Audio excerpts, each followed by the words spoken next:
The moment of creation is a form of magic, where an off becomes an on, a 0 becomes a 1, then another, and another, until, deep in the complexity, you discover order, speed, reliability, power. Experience the WD Black NVMe SSD.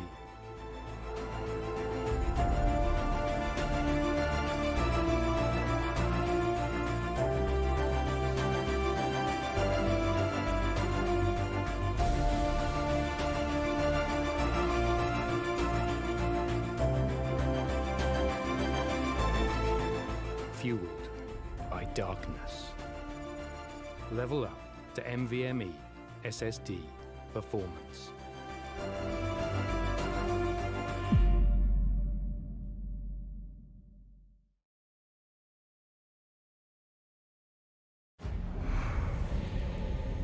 Numerous forces aimed at the Earth.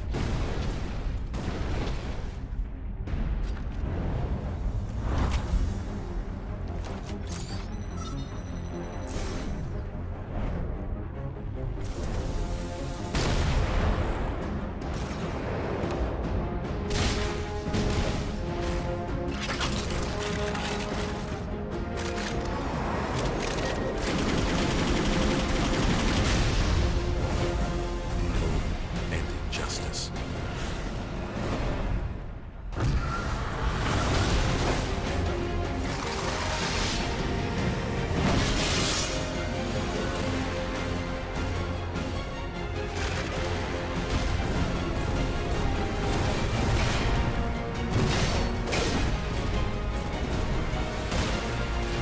Let the glorious battle begin.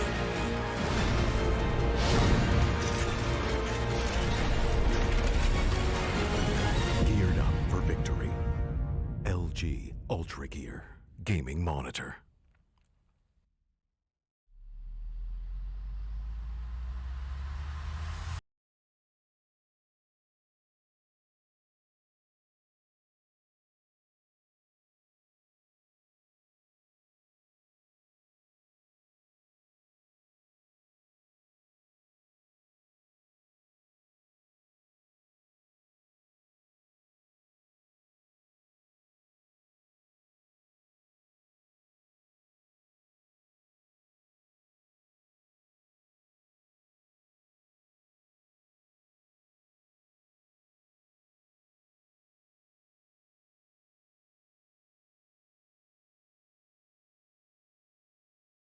Alrighty then, ladies and gentlemen, welcome back to the WD Black the Esports Club League for Rainbow Six Siege, powered by LG Ultragear in association with ACD Fibernet, Zotac Gaming, and Games the Shop. I'm your host, Blackjack. Joining me is my co-host, Sam and Foxy, as we are here for day 4 of week 2 of Division 2 in Season 2. Lots of twos in there, as we are going to be moving to the game between Virtual 5 Esports and Sanisha Esports on the map of Cafe Dostoevsky, as unfortunately we were about ready to start with the game, but B5 has had a very unfortunate disconnect right there. Looks like Royce is not in the lobby, and that is absolutely unfortunate. So we're just going to be hanging out here in the pre-game screen, you know, the tournament screen on your home screens right now. Hopefully everyone's doing all right in the midst of this lockdown. Looks like we're almost at the back end of this whole pandemic nonsense.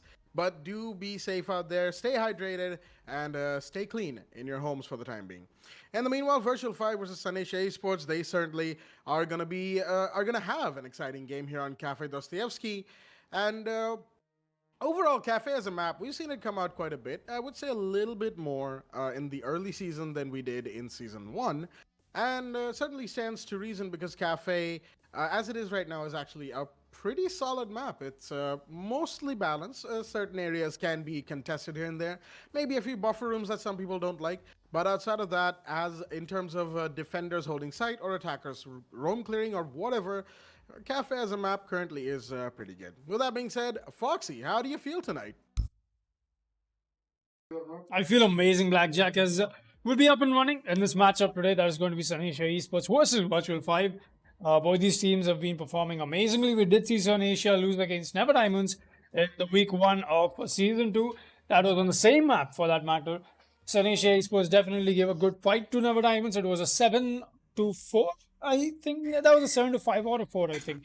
Not sure. I just cannot remember for some reason. But I think it was something in between those two. But now we'll be seeing ourselves go to Cafe, Virtual 5 Esports. I don't think they played Cafe, at least in this league so far. And it's going to be interesting. Like you said, Cafe has been an amazing map. We've seen teams play it very differently. Like we've got Reckoning Esports relying so much on the shield operators that they've got for themselves on attack. And, it's just the way this map is designed. There's so many long hallways that you can gain quick control on, especially the dark spot that is such a huge anchor point when it comes down to the piano room or the cigar lounge, as we like to call it.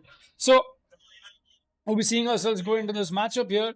And we're still waiting on the reconnection coming back from Royce from Virtual 5 Esports. We're still waiting on that, as we're just having a little bit of a chat here. We're just chilling out with Sunny Asia and Virtual 5, just dropping some jokes here and around.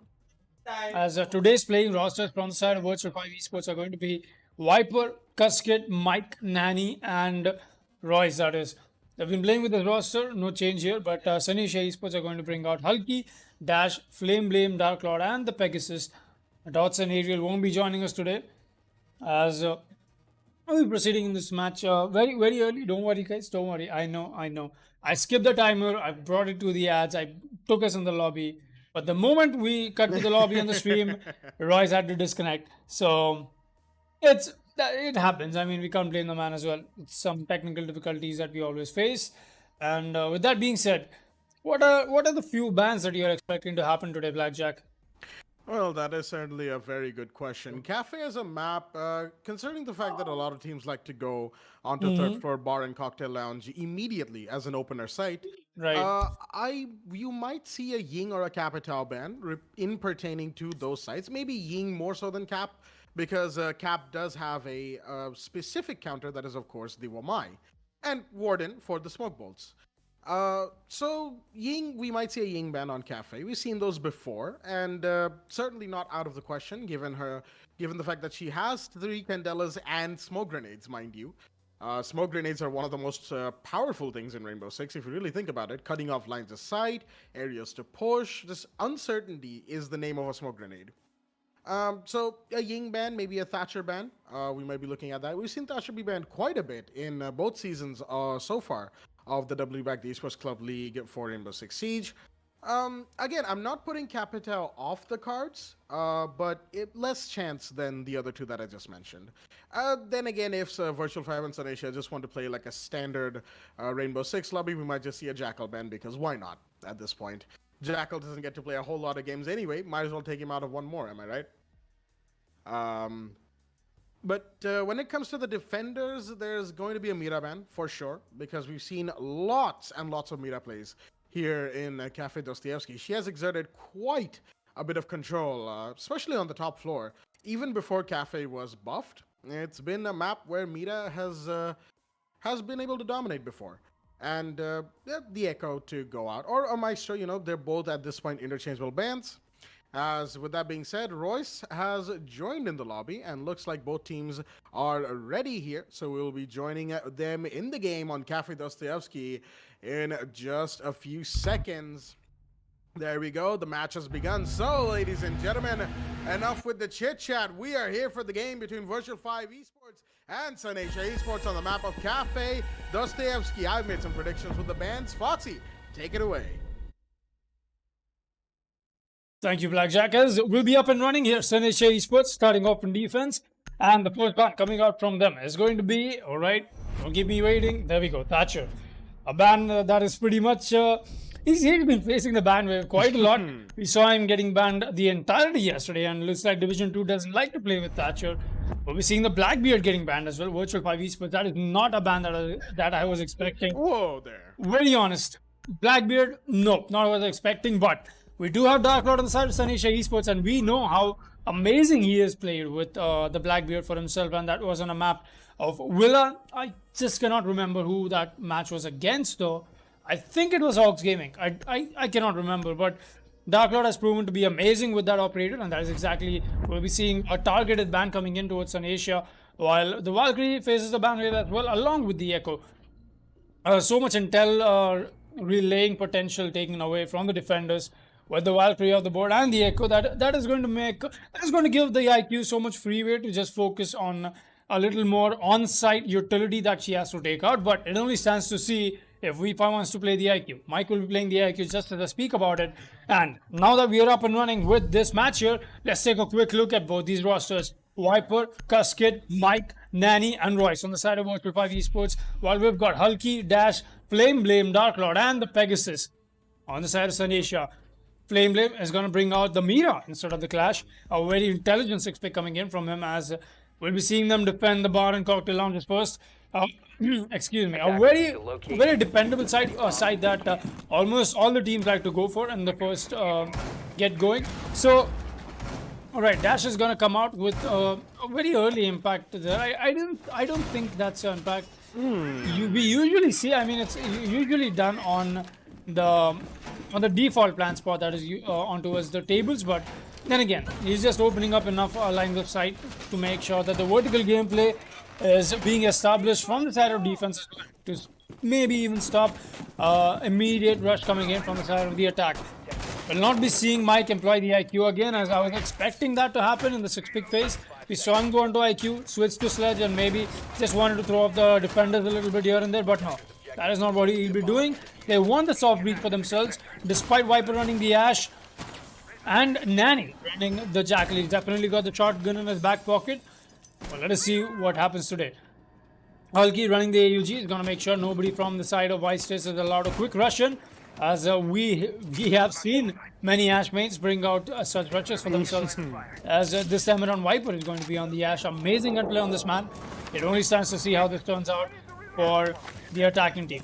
Shotgun in hand, Nanny's going to take out the hatches. First and foremost thing that you would like to do, as it's a standard attack. I mean, at this point, it's just, we've seen this so many times that I don't even need to spell out what is going on.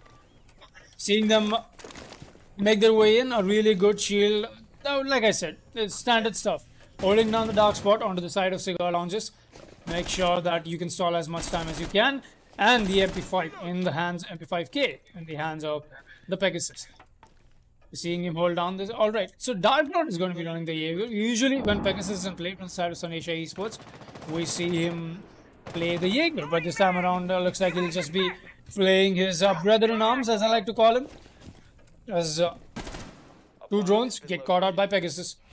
The flashes come out as well, but that is just to clear out the magnets. He's going to get flashed anyway, but the push hasn't come out from the side of V5 yet. A lot of utility being expelled from the side of V5, but no conversions being made. This is something that can cost them if they don't convert this kill for themselves. The Ash shot, the Ash shot goes outside. Well, we're seeing a push coming in. A really tight angle being held from the side of Pegasus. The Ash shot goes out, but the nade is coming in as well. Does the nade get caught out? Yes, it does, but another magnet is here to stop another nade. But meanwhile, Dark Lord is going to get Nanny. Not exactly sure where that came in from. A nade comes out, is going to connect, but not at the wrong spot. Royce is going to get Hulky. Meanwhile, that is going to be a Kaid taken out. So Pegasus got to make sure he holds down still. Another flash comes in. He's going to move back. There's no magnets for him to farm anymore, and that is exactly why he's going to make his way back. But the creep up comes in from Viper. He's going to get one. Does he find another? Yes, he does. Viper gets shut down after getting 2 kills for himself. That is Pegasus shutting him down. Pegasus gets a double for himself. Does he know there's a Nomad playing close? He's got to go. Oh boy, he gets shot down away, but only before the... Alright, there's so much happening right now. Dash is going to pick up the last kill for Sun Asia Esports. And did you see that? Before he got... he flew away from the Nomad charge. He made sure that he got himself the kill onto the Nomad. And that's amazing reflexes from this man. Pegasus, I think that was a 3K for the man. Yes, there we go. Look at that. A 3K coming in from the first round for Sun Asia Esports. And Dash being there, right place at the right time. Like I say, he's going to get himself that last kill onto Mike. Well then, round one going in favor of Sanesha Esports, even though it came down to the 1v1, and Maestro just sneaking up on the last attacker, as it were. But that trade, while being blown away by the air jab of Nomad, hats off to Pegasus on the Wamai in that particular round. And just well played to get that 3K, you know, completely shutting down the push, going through Piano. He was there as the stopgap, and he was an effective one at that. And with that being said, Kitchen is going to be the site of on first one for the defensive side of Sanesha Esports. And once again, we've got a fairly standard set of operators coming out. We've got the Wamai and Jaeger, both of them, of course, denial for throwables and projectiles. We've got Flame Blame on the castle because at this point, it's pretty much been stated to the sky and back how useful Castle is at competitive Rainbow Six. We see him employed at 6 Invitational, at Pro League, at Majors, everywhere you can imagine. Where at one point people used to consider Castle one of the worst offenders, one of the worst defenders in the game. Dash, of course, the Kaid in place of the Bandit this time because the Electroclaw is just better at dealing with as many electrifiable walls, floors, ceilings as possible.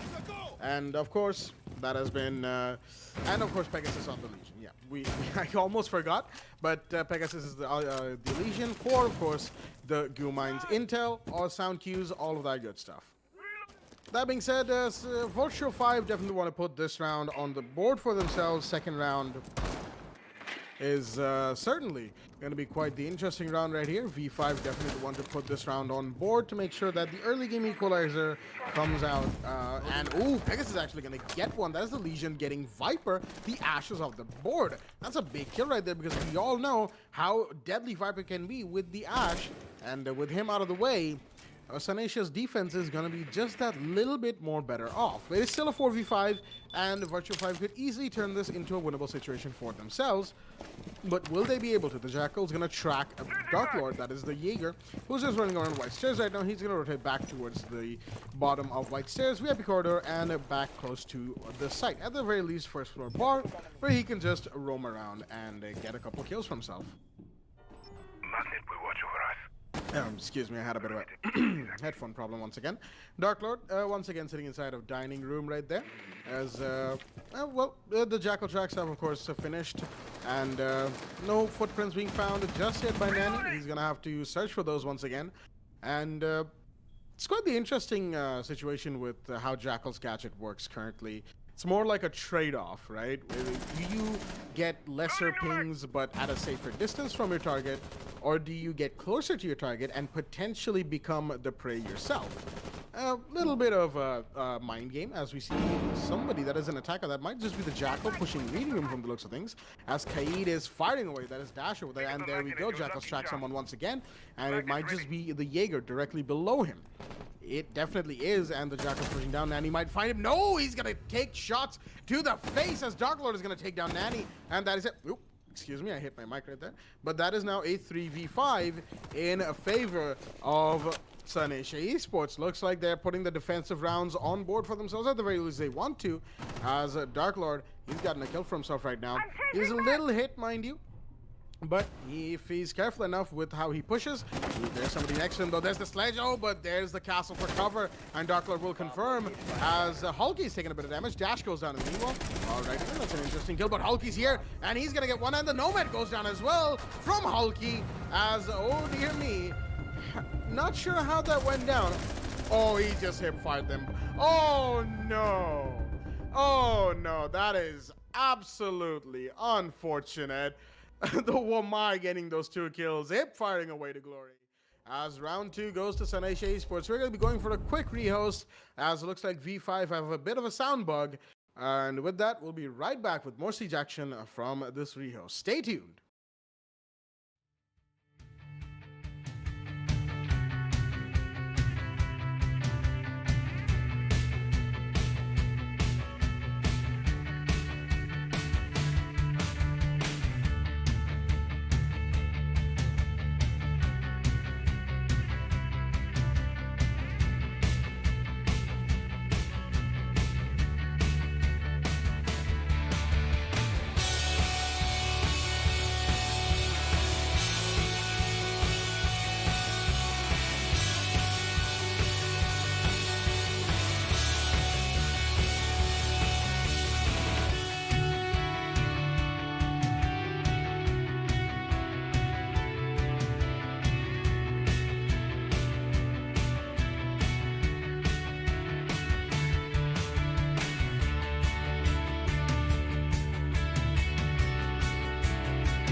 All right, everybody, let's get back into the game after the rehearse is done. And we are here witnessing Sun Asia Esports versus Virtual 5. We did see them go on a 2-0 advantage against Virtual 5 Esports. It's been amazing 2 rounds for Sun Asia over here. As now we'll see them attempt the reading room and fireplace defense as they've successfully defended cocktail and the kitchen area. So really good 2 rounds that we did see put on board from the side of Sun Asia Esports. And once again, the meter is going to be on play while we attempt the third side, a little too, I would say, viable in terms of how you want to play out if you have good team coordination going out with you, because then again, it comes down to essentially holding the top floor and then moving back downstairs, and that definitely takes skill, that definitely takes coordination. And with that being said, we have been running in this game here. Dark Lord, once again, he's going to be playing the Jaeger. He's been amazing so far with his Jaeger plays. Got himself 5 kills in those 2 rounds. I believe that was, yes, that is. Got the 3k in the beginning. No, actually, he only got the 1k in the beginning, and then 1 kill for that matter. Anyways, 1k sounds so awkward. I don't know, for some reason. I just cannot say 1k. So for some reason, K has just become a plural form of calling out kills. But anyways, coming back to this match here, Flame Blame using the meter to perfection and so much soft breach being done.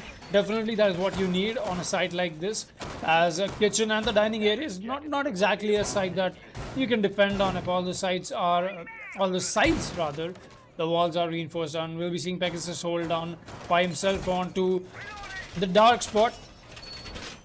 I almost walked myself into something that I shouldn't say on stream, because that is what we call this spot with my team. Yeah, that's just something me and my team do. But it's just become a force of habit sometimes, you know, calling out this spot. But then again, when I'm casting, I've got to be a little more careful in the words I'm choosing. That being said, we'll be seeing Dash bring out the Pulse. A very good and a very influential operator when you're trying to play vertical, because definitely the attack's top priority is going to be attacking on the top floor. Dark Lord is going to be playing in the Shaiko spot, as we like to call it. We've seen him bring out some amazing plays with this spot here. I think Mike is creeping up onto brown stairs, and Dark Lord knows that. He's going to move up. Does Dark Lord spot him? No, he's going to look away the wrong direction. Still going to tag him up for quite a bit. Really good gunplay, and more than that, really good presence of mind here. Game sense being used perfectly from the side of Dark Lord. It's going to light up Mike so much. It's only a matter of time till he gets taken out. Dark Lord has to be wary of the push coming in from the side of Dark Spot as well. And Dark Lord has to be wary of Dark Spot. Alright, anyways. And out of the way, a few flashes come out. Pegasus is going to be holding down this Dark Spot once again. Pegasus bring down strong. No push comes in so far, and Mike is going to get dispatched from Dark Lord eventually. Reload comes in from the side of Pegasus. The push is happening eventually. Royce making his way in while Nani and Viper are already pushed in. It's going to come down to Flame Flame if he decides to hold it, because Dark Lord has already fallen down. Pegasus Got to make sure he plays this to perfection. Flame doesn't know there's somebody creeping up on him.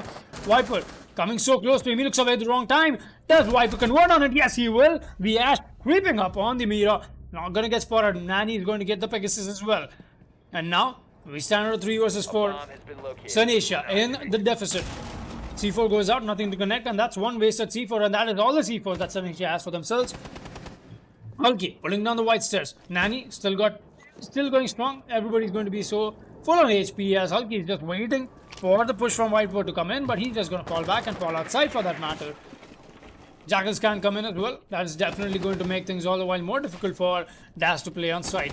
Sight from above is going to be soft, and that is what makes it difficult for Dash to play in. But Hulky, meanwhile, is going to get Viper. Few tag comes in onto the Jaeger.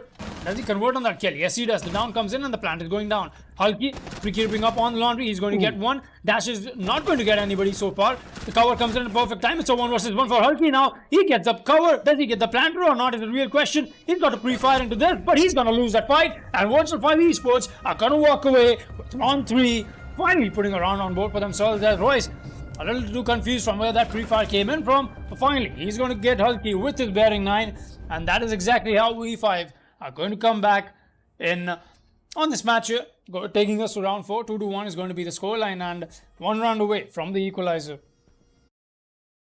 Alrighty then, equalizer 1 round away indeed, as we're going to be moving to third floor bar and cocktail lounge from the side of Sunasia Esports. As okay then, Nani seems to have been given the ying as either or not, I'm not entirely sure if that was intentional or an AFK pick. We did see it come out right at the last second, but he has confirmed on it, so it is definitely intentional. Oh, never mind, he's 6-picking out into the Jackal. Alright, I see how it is, Nani.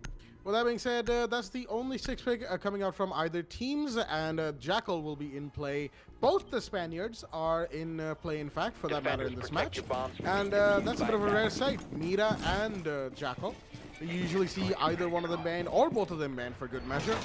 And just refreshing to see the fact that they are in play. Of course, the Blackbeard ban being a bit of a targeted ban. We did touch on that during the ban phase itself, as Sunasia Esports are going to be setting up to take another round for themselves.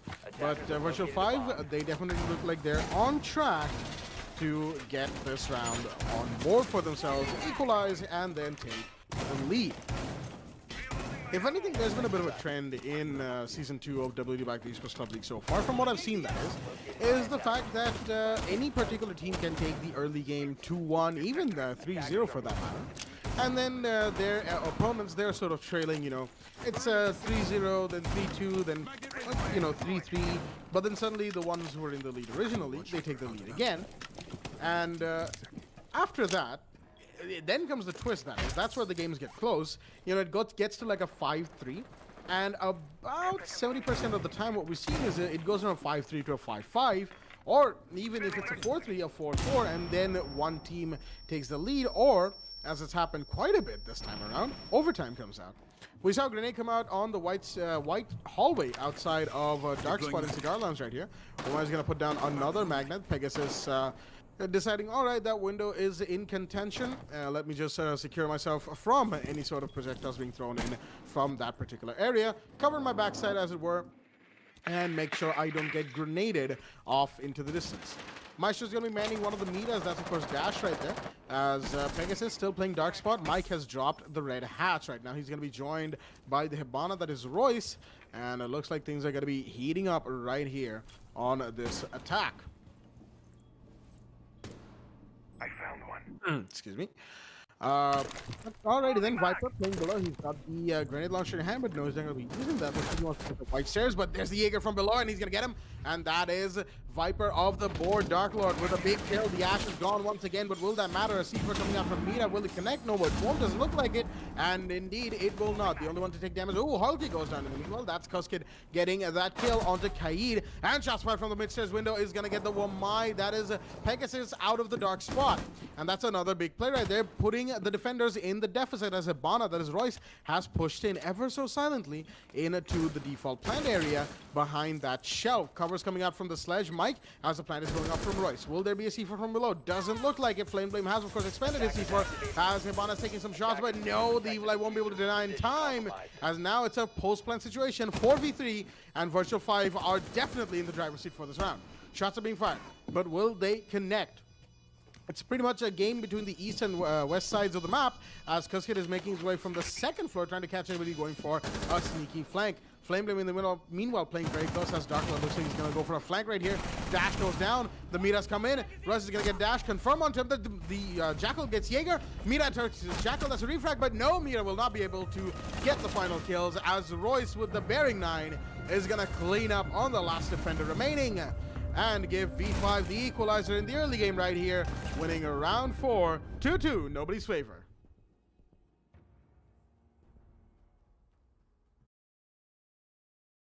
So coming down to that last round, and more importantly, I think coming down to stopping the momentum of V5 is where they picked up, and the reading room attack that they did over there. If it was for the Jaeger to stay alive on the pillar room, that we go back a round before this, and I think they could have gotten the round because it would have been a 2 versus 3 essentially that Virtual 5 had to fight against, and they needed to make sure that the Jaeger on the flank from pillars is stopped. So if they even tried to contest the Jaeger, which they already knew he was there, and Dark Lord just stopping his peak for a second, just staying behind the pillar, could have essentially saved the round, because then the sledge should have gone for the frag chase, and that would have made the planter alone on site while he was attempting to go for the plant. And it's just these little things that help in the end game so much. And I think Sanisha Esports made a very big mistake into giving away the momentum that they had for themselves over towards Virtual 5 Esports, and that is what is allowing them to take this advantage away from them. But with that being said, we're seeing actually a very strange world coming in with the castle barricade being used and 2 rotations made around it onto the small bakery. I do not know what purpose this serves, because I mean, why would you even invest a castle barricade if you're going to open up the soft walls anyway? I mean, the castle barricade essentially is not denying line of sight to anything pretty much, because the line of sight that open something up, make an angle towards something useful, something that is convertible, are on the either ends of those walls. So if you're still getting them opened, you might as well not invest a castle barricade in that room. I don't know, man. Then again, there must be something that Sanisha Esports is trying to do on a targeted level. We do see both these teams know each other very well, and for those of you who don't know, Dark Lord has had himself found himself playing in Virtual 5 Esports on season 1 of this league, in fact, and making his way back to his former home team, that is Batrop Esports, and now that we know as Sanisha Esports. As definitely the teams know each other very well, they know exactly what they like to play, and we'll be seeing Royce hold down this really long angle as the push from the side of Big Bakery has already been put to use. Kuskit is going to make sure that nobody's allowed to flank from the red stage, but Pegasus is going to be sitting very comfortably on that area. No Thatcher, that is not going to allow. Alright, okay. A lot of gunfire coming in from both these teams here. But I'm a little too confused on where V5 is trying to attack, and Dark Lord is going to get taken out by Kuskit. Oh boy, I'm definitely going to regret not catching that on the camera, because that was an amazing shot coming in from him. Pegasus is going to get Viper as well. Push comes in from the Ash, but does the Ash know that? The Flameblim knows it anyway. He's going to get the Ash. Kuskit goes down. Nani and Mike are left. Oh, he's going to get caught out. That is going to be the Pegasus being taken out. Mike, meanwhile, is going to get Flameblim. It's a 3 versus 2 now. Definitely in the favor of Virtual 5 Esports, as Nani is going to lag out. Bye, Nani. Oh no. Nani? No. Nani, come on, stay with us. Nani. Attackers have located a bomb. Bye, Nani. But a 2 versus 2 now. A 1 versus 2 make that, as Royce is the only one left alive. 40 seconds, he can still make this work. Both these defenders are going to be very close, but no. The Kyrie is here to shut him down. Dash with the double kill in the end towards the end of this round is going to award Sanisha Esports with another defensive round for their favor, and it is just keeping them going. Really good play coming in from the side of this defensive team here, and that is taking us to round 6 before the role swap. One node away from the roll swap, and unfortunate disconnect coming out there from Nani, but it was V5 who called for the rehost earlier in the game back before round 3 because they had the sound bug and they do not have a rehost request left in their pocket. So unless Sunny Esports calls for a rehost in favor of V5, we won't be seeing any rehosts for the near future. Flame Blame, he's 6th pick out of the meta into the clash. Alrighty then. Interesting operator selection coming out from Sunny Esports. They want the clash in play.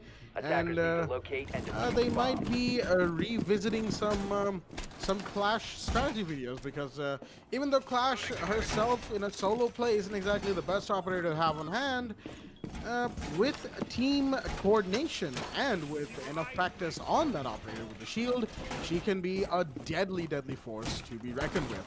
Dash, of course, playing the the Maestro this time around, with the Evilized one supporting the Wamai, who's going to be hiding inside of Dark Spot, and of course the other one making sure that anyone who goes for the plant is denied accordingly. And other than that, other than the clash, that is, pretty much it's a standard set of operators being brought out by the side of Sunday Esports. They want to win this round, they are in the lead, and they want to make it 4-2 going into roll swap, while of course Virtual 5 want to keep it equalized while they go into roll swap, giving themselves a better chance of winning more rounds on defense. With that being said, they are playing a 4 versus 5, as we did mention that their rehost ticket is gone, unfortunately. And alrighty then. This is just unfortunate all around. You know, we all know why things happen and technical issues are abound. As we're going to move back into action phase into this round, Virtual 5 Esports are droning away. They're going to try and find the operators in their positions and take out the defenders accordingly, as they're just slowly making their way to enter the building, as a grenade is going to come in from Mike. That is on Tennis. He's throwing it towards White Hallway, but he's not going to find anybody just yet. And that's an interesting place to be repelling for sure, but with the Jackal for cover. And okay, that's 3 people for cover. Royce and Mike. Royce and Kutzkit, from the looks of things, are covering for Mike, who is joining on the rappel right now. Which means, of course, anybody going for the run out will be punished accordingly. In the meanwhile, we did see the Ash. I believe she was on 2nd floor. Might just be trying to make her way up from the white stairs. No, she's droning for herself as another grenade comes in. Will tag up Dash and Flame Blame at the same time, as the sledge has been spotted out. The Jackal, however, is repelling on one of the other eastern windows on that push into sight, for that matter. He's going to try and find some heads. He's not going to just hit. He's trying to find some footprints now. Takes out the scanner because, of course, he can't find anybody. Flashbangs are being thrown on by the Ash, excuse me. And he's going to take out the barbed wire. That is Viper, of course, playing white stairs. Looks like it is an east side push for the most part, coming out from the side of V5. We did see Mike on the sledge breaking down the hatch on red stairs. The old hatch, that is. Ash shots are fired once again by the Jackal, and the flashbangs giving even us as the spectators a bit of tinnitus. There we go. The clash shocking away at Viper, throwing unlimited power in her general direction, and making sure that Viper thinks at least 50 times before pushing in that particular area. Royce, in the meanwhile, he's got the diffuser. He's got to make plays happen because, of course, there's only 50 seconds left in the round. As oh dear me, Viper goes down, and that is unfortunate. The Clash and Kaid combo result in the death of the Ash. It's a 3v5 now. Make that a 3v4, as Royce has dropped Hulky in the meanwhile, but he's got a couple more operators to deal with. Maestro right by the door, and does the Hibana know? He knows, and unfortunately, he won't be winning that anytime soon, but Kusk gets refragged onto Dash as the Jackal gets a kill. It's a 2v3. Mike pushes in. He's going to get the Wamaya 2v2. Man count equalized. But there's a Jaeger who's here to help and make sure that the Clash stays alive. It is all down to Mike with the SMG-11 of the sledge to try and make the plays happen for his team. He knows Jaeger's playing here, but he will not win as Jaeger takes him out. That is Dark Lord, of course, with the carbine, taking down the sledge. And the Sun Asia Esports are going to take round 6. 4-2 in the favor of Sun Asia Esports going into roll swap round 7. That is exactly what they wanted to have in their hand, and all the pieces are slowly falling into place for them, as now V5 are on the defense and they are going to be facing the music of Sun Asia Esports' attack. Bar and cocktail lounge on the third floor, excuse me, are once again the site of choice from the side of the defense, and it'll only get more exciting from here.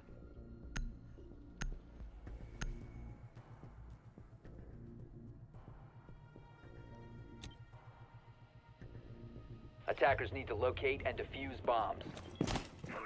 Oh, All right, so we're seeing V5 sitting on a 4 versus 5. Definitely not something that we want to be playing with. We did see a similar disconnection coming in from the side of Monkas yesterday, and that was actually in the favor of V5 because V5 was fighting against Monkas. Monkas played 4 versus 5 and took that match to overtime, and V5 was the victor of that match on 8-6 on border. One hell of a match that we got to witness yesterday, I've got to say, man. V5 definitely not the best game that they've had yesterday, despite starting off on such a huge advantage. And more than that, playing a 4 versus 5 match in their advantage did not work out for them. But today, they are going to be on the receiving end of it, as Nani has already left the server. He's not here to join us back, and no more re-hosts are available. his tag, his in-game name has the tag LFT, right? Yeah. Well then, I guess he's nanny.love. Bad jokes, All we right. have them. All right. Well, we'll be up and running with round 7 here with the side swap coming in. Sanisha Esports definitely in the advantage in terms of man count and in terms of round count as well. A lot of utility and a lot of time being invested in getting so many of these rotations being made. Kuskid does get spotted out. He's going to have to move back. Does know somebody's on that door. He also knows that he cannot make this push happen all by himself. Royce is going to be inside freezer. Mike is going to be holding down the dark spot. And we'll be seeing Kuskid move down, get another drone on a spray rather, as he's just going to fall back for the while. A lot of drone work being done from the side of Sanisha Esports. Nothing too important. Nomad does spot out the Legion coming down in from that flank. That was Kuskid. A really good choice of a flank, but he does get spotted out by Flame Blame. Flame Blame taking a few shots. He's going to fall back for the while. Nothing that either of these ops can do except for push each other. And the nade comes out from the sledge. We did hear that go off in the background, but nothing to find as Kuskid. He's just going to fall back on towards the bottom of the more brown stairs.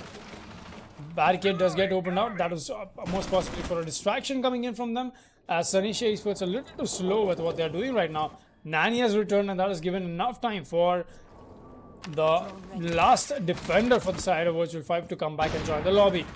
Definitely not enough. Oh, look at that. Run out comes in from Kuskid once again, as he's already taken out the Nomad charge once, and all he had to do was go for the peak.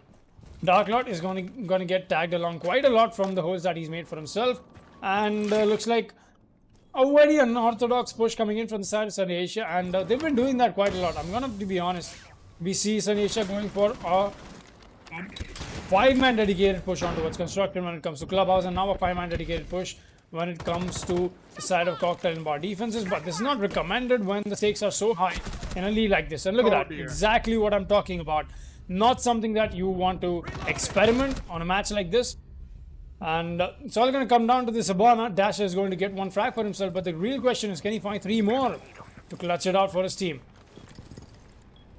It only stands to see if Sanisha happen to walk out with this round, and definitely doesn't look like it. 10 seconds left for themselves. Rappel game has to come in. There's only one way he can come in. He's going to get a nice flick on the Jaeger, but it won't matter. Alibi is here to collect that final kill for himself. Royce is here to take down Dash, and Sanisha Esports, having themselves secured the man count, is still not going to attempt pushing from the side of cigar lounges, and instead choose to dump so much utility and so much time in a really bad push and a really failed attempt coming in from them onto the cocktail Rappel game there. It's just not the way you want to make a push happen if you're trying to push cocktail. Definitely not the way. No. So well, I'm a little too disappointed. Gonna have to be honest here, man. I was about to say, we can definitely hear the disappointment in Foxy's voice, as not just a caster but also a player who grinds ranked. I'm sure you do quite a lot, as and also, you know, being part of Reckoning Esports at the same time. It's all just a bit too much to take. I can tell you that myself. You know, I was a little disappointed in Sanisha Esports that they didn't even try to do that as well. But, you know, I think you said it better, far better than I could ever have myself. Took the words right out of my mouth and turned them into something far more comprehensive for all of our viewers back at home. Round 8 is in. Go on. So Blackjack, something I've got to point this out is Sunasia Esports did not have themselves an advantage in terms of man count. Excuse me, Virtual 5 Esports. And Sunasia Esports a little too ignorant to convert on that advantage because they stood 2 rounds away for the equalizer. That is Virtual 5 Esports. And now they stand 1 round away and they're on defense. We know how defender side this map comes out to be. And now with Nani back in the game, if Sunasia Esports give this round away, or more than that, even if the equalizer comes in and Virtual 5 take away the advantage away from Sunasia Esports, I am dead sure that Sunasia is going to they're going to bang their heads to the wall because, like I said, Virtual 5 Esports. One thing we've got to notice is you do not allow your opponents to take on a momentum, right? You start winning rounds, you keep winning them because once the momentum is stopped, it is definitely disheartening for your own players, and more than that, gives so much of a morale boost to the opponent players as well. And I think as a player who, as a person who follows the competitive scene a lot, I think you must agree with me on that, Blackjack. That player mindset matters a lot when it comes to games that happen to go on this level. Oh yes, absolutely. So with that being said, Blackjack, please take it away. Thank you for the beautiful insight into all of your thoughts, and a lot of them that I do agree with myself, as I just said right there. We'll be moving back into action phase as we are quickly approaching the minute 50 mark on round 8 right here. Sunasia Esports, they have a very thin 1-round lead, and they definitely want to make sure that they keep it and extend it farther, because after that unfortunate event in the last one, wait, is that reinforcing? Viper, did he just pull a reinforcement off? Minute 50 into the round. Alrighty then, I see how it is. As a grenade goes off on the other side of the map, it doesn't look like there's a bakery push at all from the side of Sunasia. Outside of Flame Blame on top of Red Stairs, but of course there's Kuskit playing the Harry Potter spot down there on Red Stairs to make sure that that anybody pushing bakery for that matter is taken out accordingly. In the meanwhile, we've got Mike and Nanny holding down bar and lounge for the first floor right here for the side of Virtual 5, as they're expecting a push from this area as well. And there is somebody inside of Coat Check, as Mike has thrown down a gas canister for the time being. Pegasus inside of Reception for that matter is just playing around with the SMG-11 on the sledge. Will he be able to find a kill, as Viper's going to find one? That's dash off the board. That's a big kill. The Thermite is gone, and no hard breaching from the side of Sunny Esports is going to be seen for the rest of the round.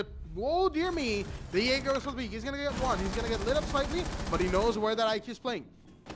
Dark Lord, in the meanwhile, he's taken quite a lot of damage, as well as a couple of drones will see the fact that the Jaeger is pushing, but no, Nanny completely undeterred is going to get that and get a double for himself. And there we go, the last attacker goes down. The Nomad is off the board, and Mike cleaning up onto Hulky will give Virtual 5 the equalizer right here.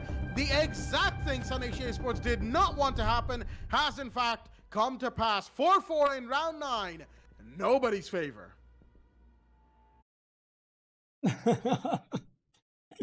What did I tell you, Blackjack? It's no, Sunasia, not like this. So no. Anyways, I'm just not going to reiterate every single thing that I said in the last round. I'm just going to completely ignore that and come back to the round in hand, round 9, and we are seeing ourselves go into an equalizing score here. Royce is going to go for the 6-pick onto the Pulse, and Flame Blame is going to bring out the Monty from the Jackal, and looks like they don't want to be using the Jackal. Monty is something that they want to depend a little more on, and I've got to talk about the shot that Nanny hit, man, over there on the ground stairs. Amazing shot, amazing pre-fire coming in onto that IQ. Just Nanny, definitely something that V5 was lacking, as the disconnection came in from him, but he's back in the game and he's going to make sure that his presence is being felt, and that is what we'll see. We'll be seeing ourselves go for a top floor hold, just standard stuff at this point. Have to make sure that, since the site is going to be the dining room and the reading room defense, gonna make sure that the top floor defense is a little more stronger. You want to waste as much time as you can, but now with the Montaigne in play, Flame Blame could definitely make some plays happen. There's so many always that you can just straight up push with the Montaigne and make him your live drone and use that to your advantage. We'll be seeing Hulky bring out the Nomad and dash with the Gridlock. All right, so looks like Sunasia has got themselves a really isolating attack for what I can judge in terms of the operator roles that they've been assigned right now. Because what I mean by an isolating attack is they choose one side to completely focus on, and then they use every single piece of their utility to make that push happen. And I think I just explained how you attack in Rainbow Six Siege. I'm gonna have to be a little more specific on this map here. Hold on. So, anyways, I'll tell you what. Let it be. Just let it be. I was about to say something else instead of let it be, but anyways, yeah. So. I'm just going to let go of that conversation for now because it only stands to see if Sunny Asia decides to make that push happen. By the time I even try and explain what I was trying to say, we'll already have Sunny Asia pushing onto the white hallway, just as I spoke. Very good ground control that you can get for yourselves with the Mountain in play. Definitely needs drone to help himself. You don't want to be walking away inside a live death trap that just could be made from the side of Virtual 5 Esports. Tasha is going to put down his track stingers onto the red stairs as well. We did see him do that in the earlier round. And some drone work being done from the side of Sunny Asia Esports. I've seen 3 defenders very comfortable on the side of Cocktail. 2 for that matter. Will not be seeing the Pulse. With the Pulse. Oh, Rush is back. Pulse could definitely be the changing factor here. Using his cardiac sensor to see if somebody's playing on the pillars, but there's somebody playing on top. Just oh, he's actually used the C4 away. I'm not sure where that went off, but it did though. Kaskir has got to hold on strong. Nani's here to help him as well. Oh, a nice pre-fire comes in from him, but he's going to lose that fight to Dark Lord. Viper is going to get Pegasus. Meanwhile, a very important kill coming in from his side. Nani is going to get dashed, but he gets refract from the Monty. Flame, bring out the pistol the right time. Dark Lord is going to be very low on HP. The push comes in from the UMP. That is going to be Royce. Viper making his plays happen with the Alda, while Mike is going to be low on HP and the SMG-11 is still in play. Attackers recovered 30 seconds left and the push has to happen from the attack right now. Cardiac sensor once again for the very last time, as I presume. Won't have enough time to left to make this push happen. The maneuver comes in from the side of Sunny Asia Esports. Flame is going to go back onto the side of library. Dark Lord is noticing or watching the flank if somebody tries to make this push happen from the side of Brownstairs, but the smoke babes are here at the right time, and Sunny Asia Esports looks like they won't be making out of this alive if they only have to go for a frag fest. Viper is going to get Dark Lord. It's all down to Hulky. And Flame make that only Hulky. He gets one, but it won't matter. Virtual 5 Esports are going to be the victor as they take away the advantage that Sunny Asia Esports stood on. 5-4 is the scoreline as we proceed to round 10. We're moving into the double digits of rounds right here. Round 10 is going to be in play for both of these teams as Virtual 5, for the first time in the match tonight, have taken the lead for real. And it's not just an equalizing score, it's not just the man count, it is in fact the round score for them that they have taken the lead in. Third floor bar and cocktail lounge is once again going to be the site of choice as they have made, V5 that is, have made a victory lap of sorts around the the map of Cafe Dostoevsky, because they've gone bar, kitchen, and reading, and they've won all 3 sites, and now they're heading back to play bar for the second time on their defense. And once again, as you see with Bar, this time, of course, we've got Viper playing the Goyo. No Kaid being brought in on this site hold this time around. Of course, Kaid is probably a little less useful on for Bar than a standard Vandal would be. And you just probably V5 just want to play the Goyo for his Vulcan Shields and TCSG. If, of course, Viper's playing them, you know, because the TCSG was, of course, given a bit of a bigger nerf and smaller buff sort of change. You know, it got a damage nerf, quite a large damage nerf, and a buff to how many bullets it carries around, an extra magazine of sorts. And that, of course, has helped players of the TCSG be a little bit more, play a little bit more freestyle with it, not be restricted to oh so many bullets, but the damage nerf has certainly hit a lot of TCSG. There we go, Viper himself has actually gotten the Vector on hand, and he will be playing with that for the time being. Not to take anything away from the Vector, mind you, the Vector 8 in and of itself is an amazing gun, and Meta mains from before Operation Ember Rise can attest to that. I mean, even after, for that matter, as the Vector has been nothing short of stellar in Rainbow Six Siege. With that being said, of course, 2 minutes 30 seconds. That means the action phase is truly underway for the side of Sunny Asia Esports, and they definitely want to equalize if they want to stay alive in this game. Virtual 5 just stand 1 round away from the match point and 2 rounds away from a victory. And that is, of course, exactly the situation Sunny Asia Esports want to prevent in this match so far. Hatches are going to be broken. The standard push so far from the side of the attack. Nothing too special happening, but they do have the Montaigne once again. That is a Flame Blade. Looks like they're confident in their Montaigne blades, and Sanisha wants to make this French mountain work. He's going to be spotted by Mike on the red stairs landing of Cigar Shop. The C4 comes out to try and bluff him, but no. Montaigne's actually going to try and push up. He's going to do a bit of bluff tactics. As bad Dash is going to actually get him. And oh, what a knife from Mike!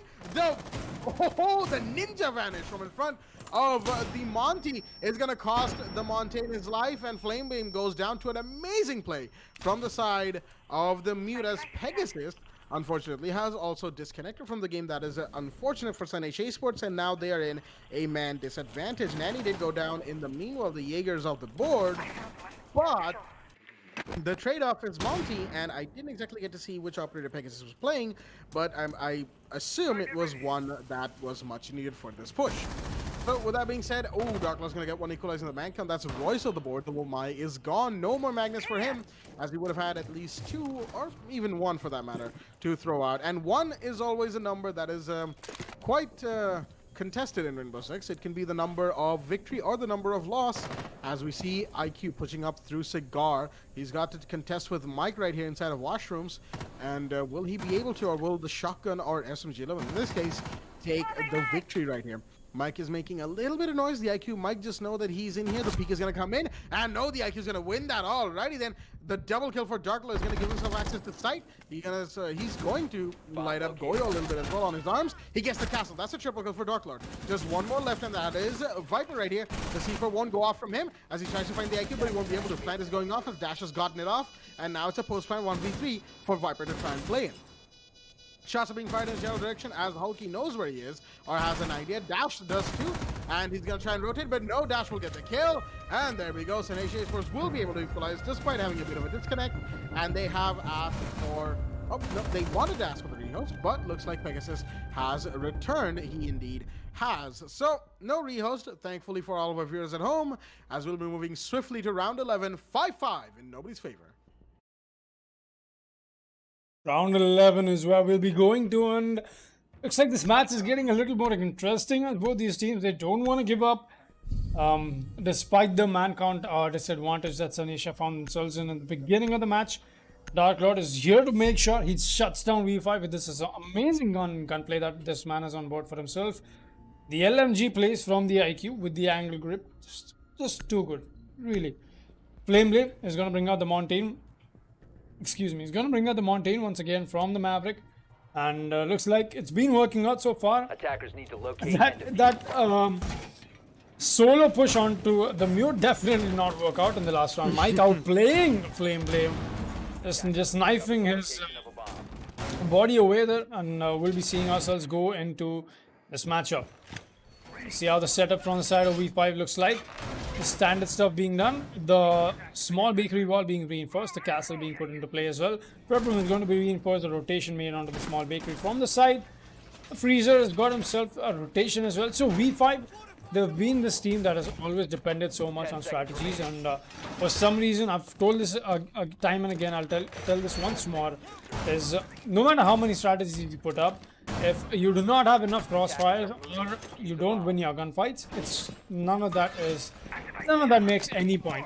All of that is practically pointless, and that is exactly what we saw them do against teams that are a little more frag heavy, teams like Mercenaries, teams like Hawks Gaming, and Sanisha Esports. I think they are too methodical themselves, and sometimes a little too unnecessary. I'll be very honest, very blunt, because we did see a very bad execute coming in from the side of Sanisha Esports, attacking the Rappel game onto the cocktail.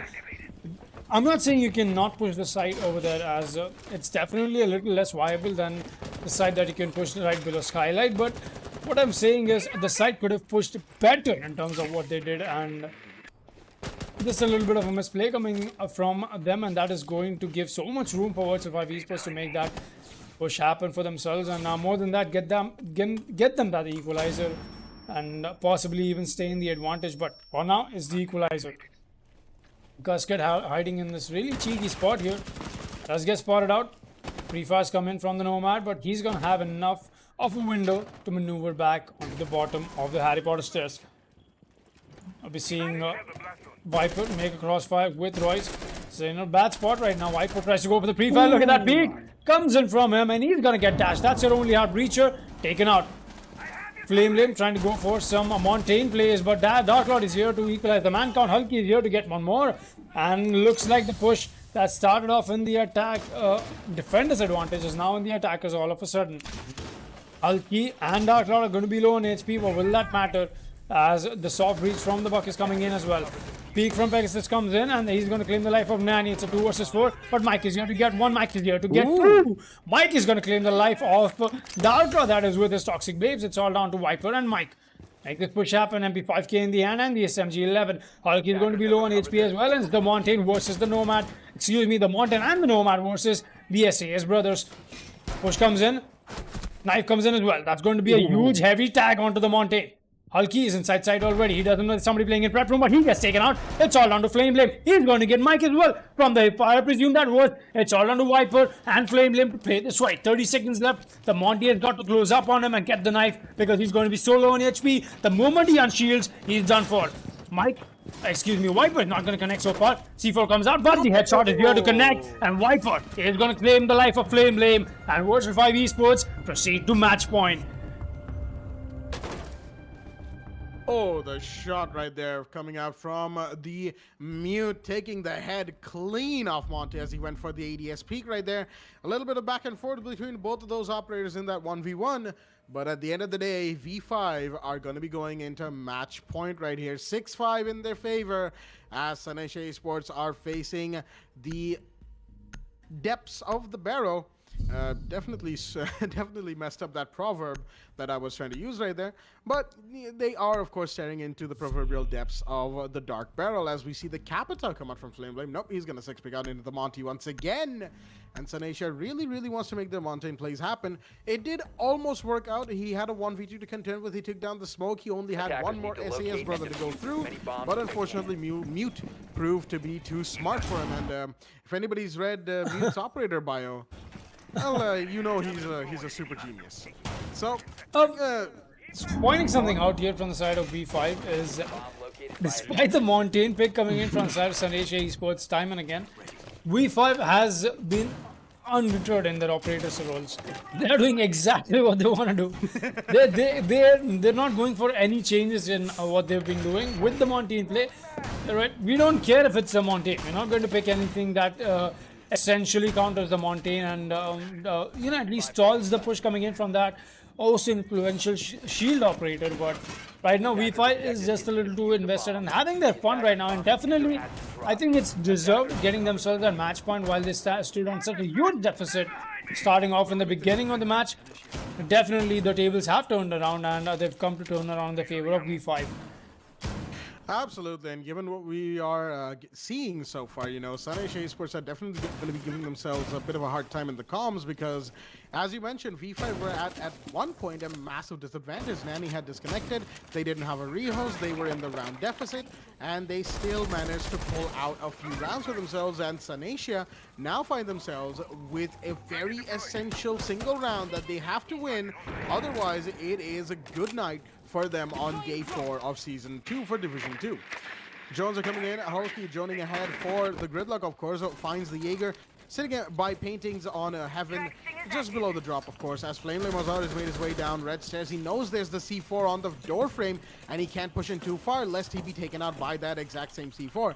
There's, of course, no EMPs in play with a Thatcher ban in effect, which means that the Montaigne has to play very carefully. Is gonna unshield, unextend that is, take out the barbarian and pre-extend as, oh dear me, a couple of bodies are dropped by Dash and Pegasus respectively. Nanny and Royce go down, and the Montaigne has managed to push in. There's a Nomad behind him for cover, but will the Nomad get the kill? The Mute's run out of bullets, he's gotta get the shotgun off, and the Monty has taken out the C4 that was in front of him. Oh, he still gets it! Mike will take down the Monty, but no, his body's gonna be dropped through the open hatch as Hulky refrags onto him. It's a 4v2 right now, and Cusket and Viper have to try and make the plays happen if they want V5 to win right here. Cusket playing the front side of this, what looks to be a Vulcan shield right here on the white stairs. Of course, it could still be a normal deployable shield because, of course, Wamai has that in his inventory.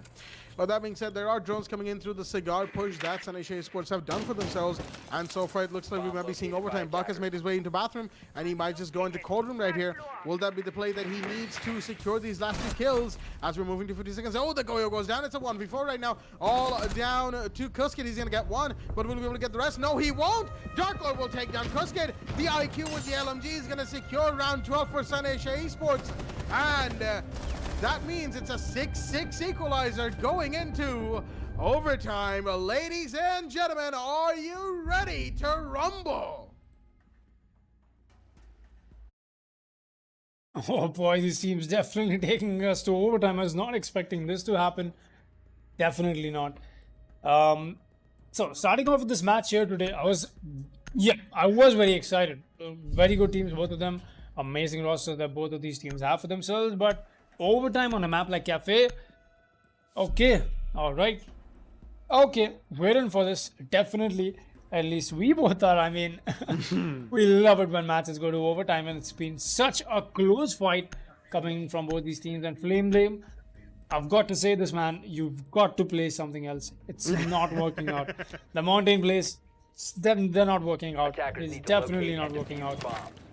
It's the Mountain is going down a little too early than he should. I mean, Mountain is that one operator that you want when you have to work in a post-plan situation, but the last round definitely worked out in the favor of San Asia Esports. Got themselves 2 frags in the beginning of the round. That's a little bit of a irresponsible play coming in from the side of V5, because giving away such a huge man advantage on towards your enemies while you are sitting on match point, not something that you'll be expecting. But then again, it's a high risk, high reward play.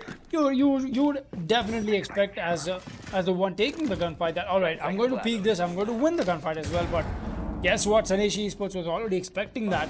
Not exactly sure where the skills came in from, but the way San Asia was positioned, I think it was most possibly coming in from the run out that V5 must have attempted. With that being said, we'll be seeing ourselves go into this match here, round here for that matter. 6-6 is going to be the scoreline. Anybody who wins right now is going to get themselves the overtime match point. Flame has got to make this push happen. Royce finally bringing out the Legion, and looks like V5 is caring enough to worry about the Mountain. Flame knows there's a Legion mine out there, but now with the Legion nerf coming in, nothing's going to happen. He's just going to take the Goo mine onto himself and take that off just as quickly. The Hibana pellets go out, they come alive in any moment now, but I think the mute jammers is what is jamming them. Few flashes come out as well. That is obviously for the Royce.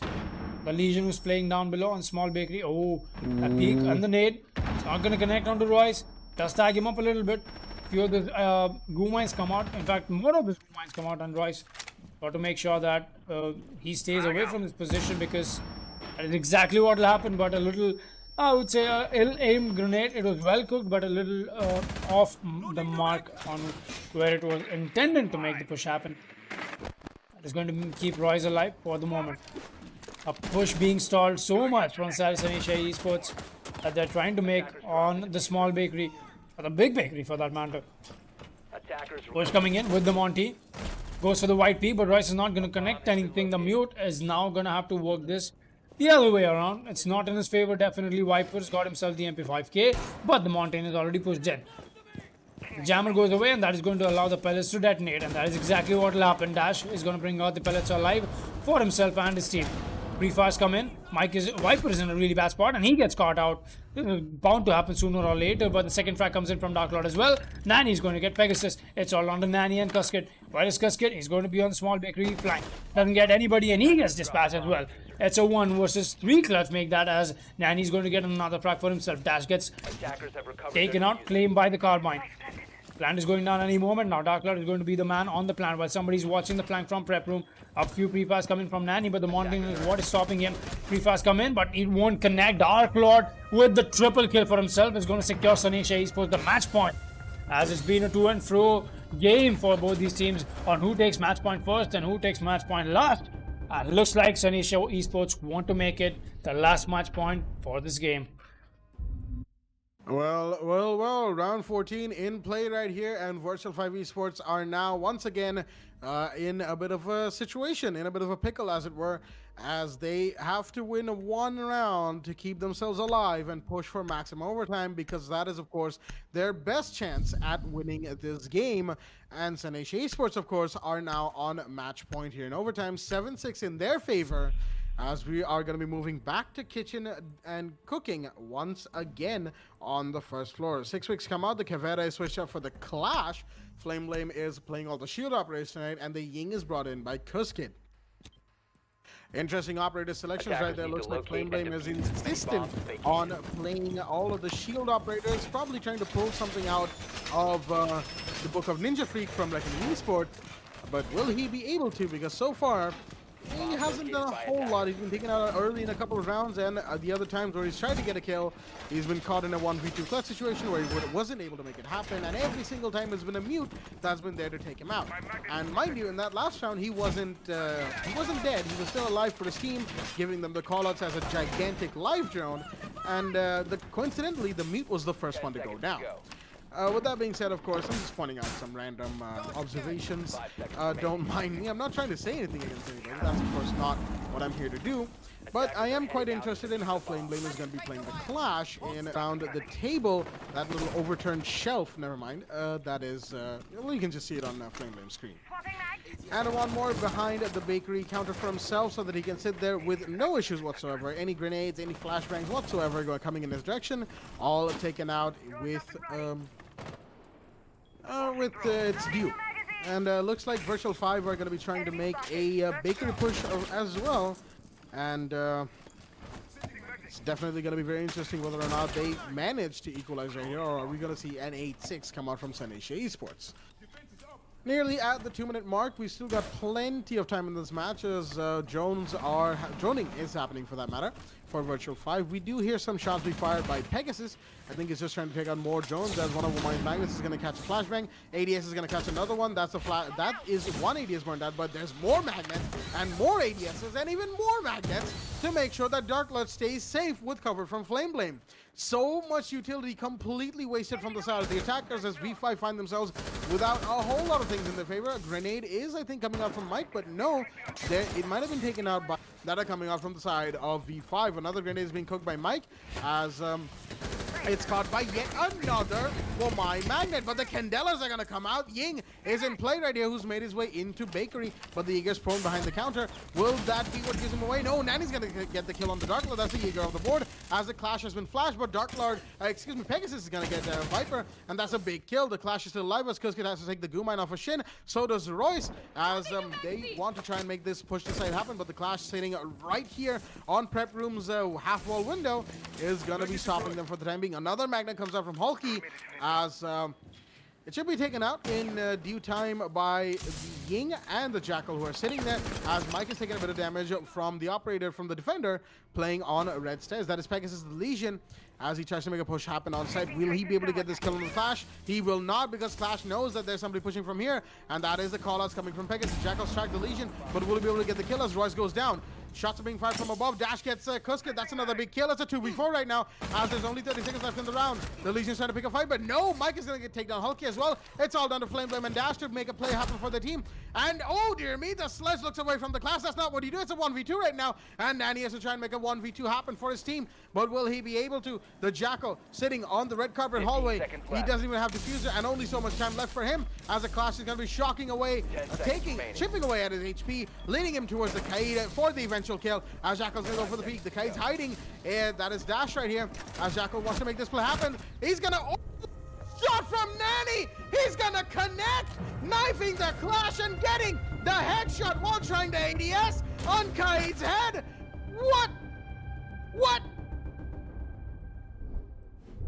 Wow!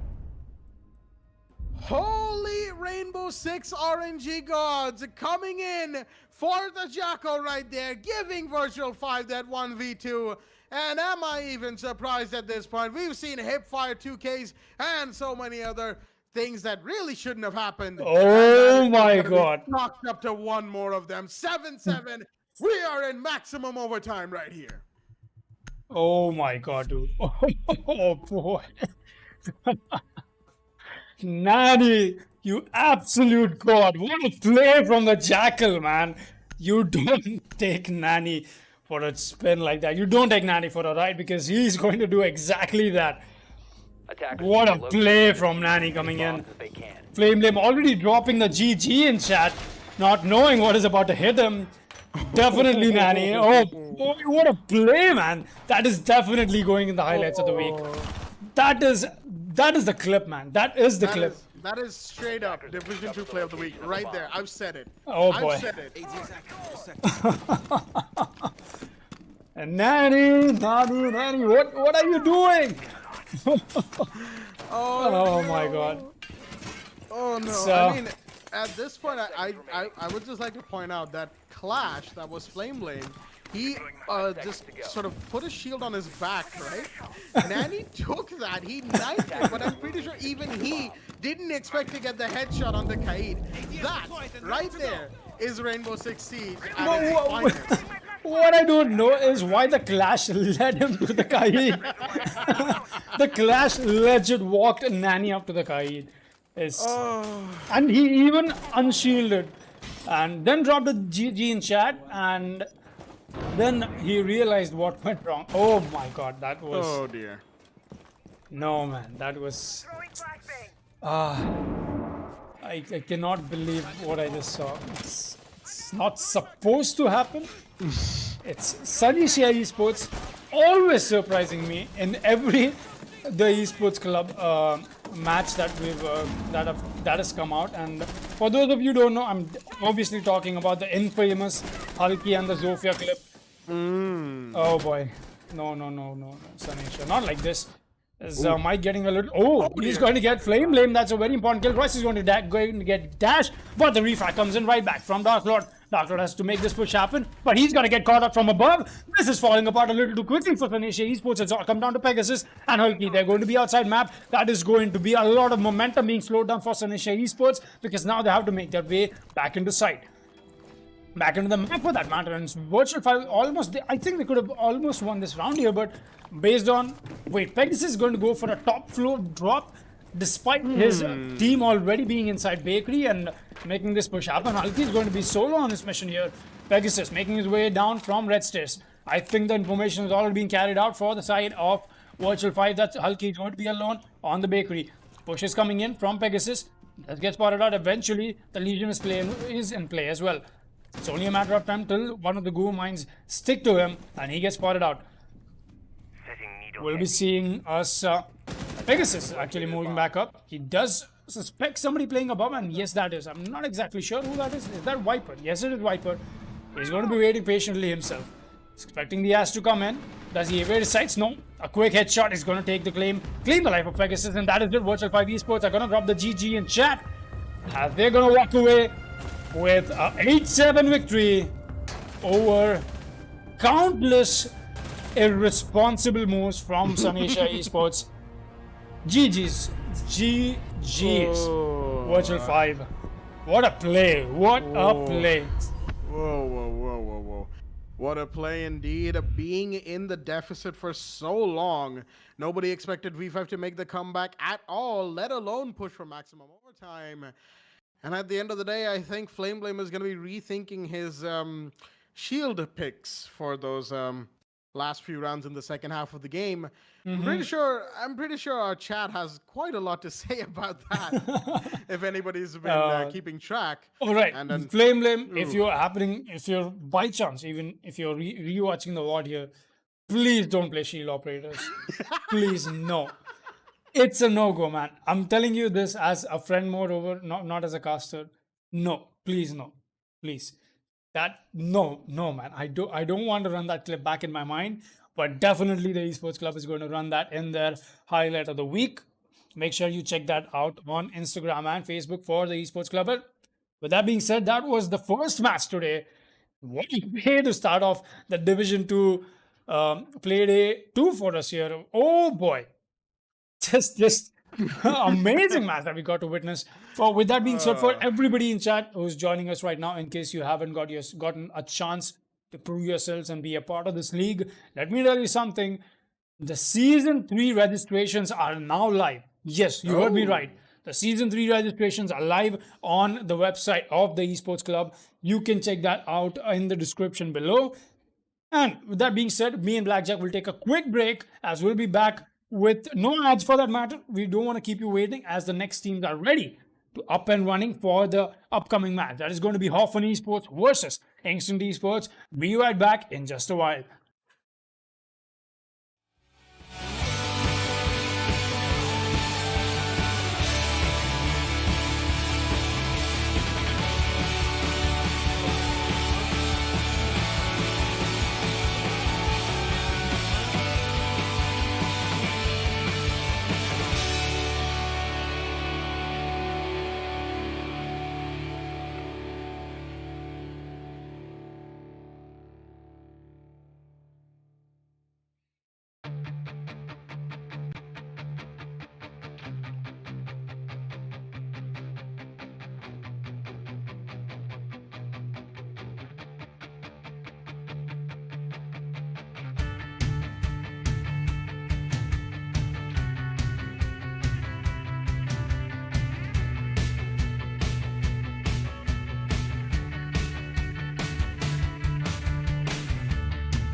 Alrighty then, ladies and gentlemen, welcome back to the W Back the Esports Club League for Rainbow Six Siege, powered by LG Ultragear, in association with ACD Fibernet, Zotac Gaming, and Games the Shop. I'm your host, Blackjack, and joining me is my co-host, and Foxy, as we are here for the game between Instinct Esports and Hoffen Esports on the beautiful map of Cafe Dostoevsky. Once again, we're already in the ban phase right here. And of course, I'm pretty sure everyone, all of our lovely viewers in chat are still feeling and reeling from the effects of that play. I think we all know which one we're talking about in the last game that we had earlier today. A reminder for all of our viewers, the first game of tonight was Sunasia Esports versus Virtual 5 Esports, and Virtual 5 won that game 8-7.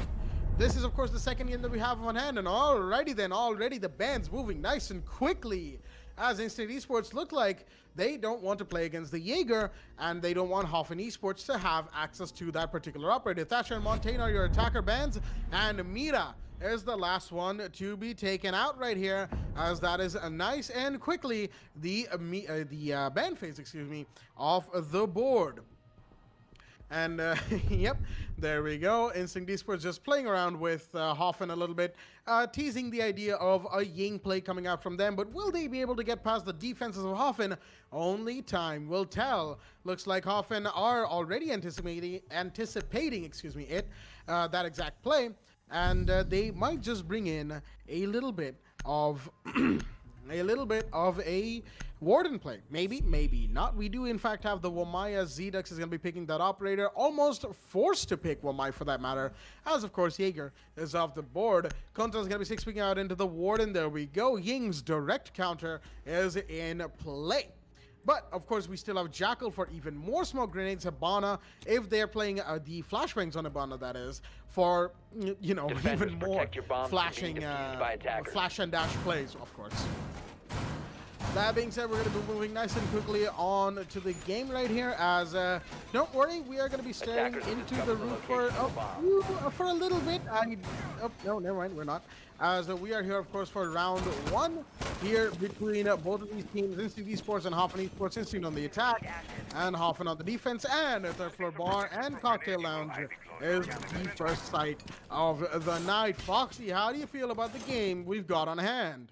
Now, just like you said, Blackjack, I'm definitely reeling in from the effects of the last match, as we are up and running in the same map for that matter. Hoffen Esports and Instinct Esports. Instinct Esports, they've been banning the Jaeger quite a lot, in fact, in their recent games that we've got to see coming out from them. And the Jaeger ban, I think it was brought out on the map of Villa yesterday as well. We're seeing these two amazing rosters play out against each other. One thing we've got to notice is both these teams rely heavy on frag potential for themselves, as they've got amazing gunners on both these teams. Zotac, for that matter, Kuntal as well. Kuntal is going to be on the Warden with the Ying in play, just as we had that little it's a little tease coming in with the Jaeger ban, obviously, but that was expected at this point. King has already made his way on the mid-white stairs. He's going to get himself a nice scan.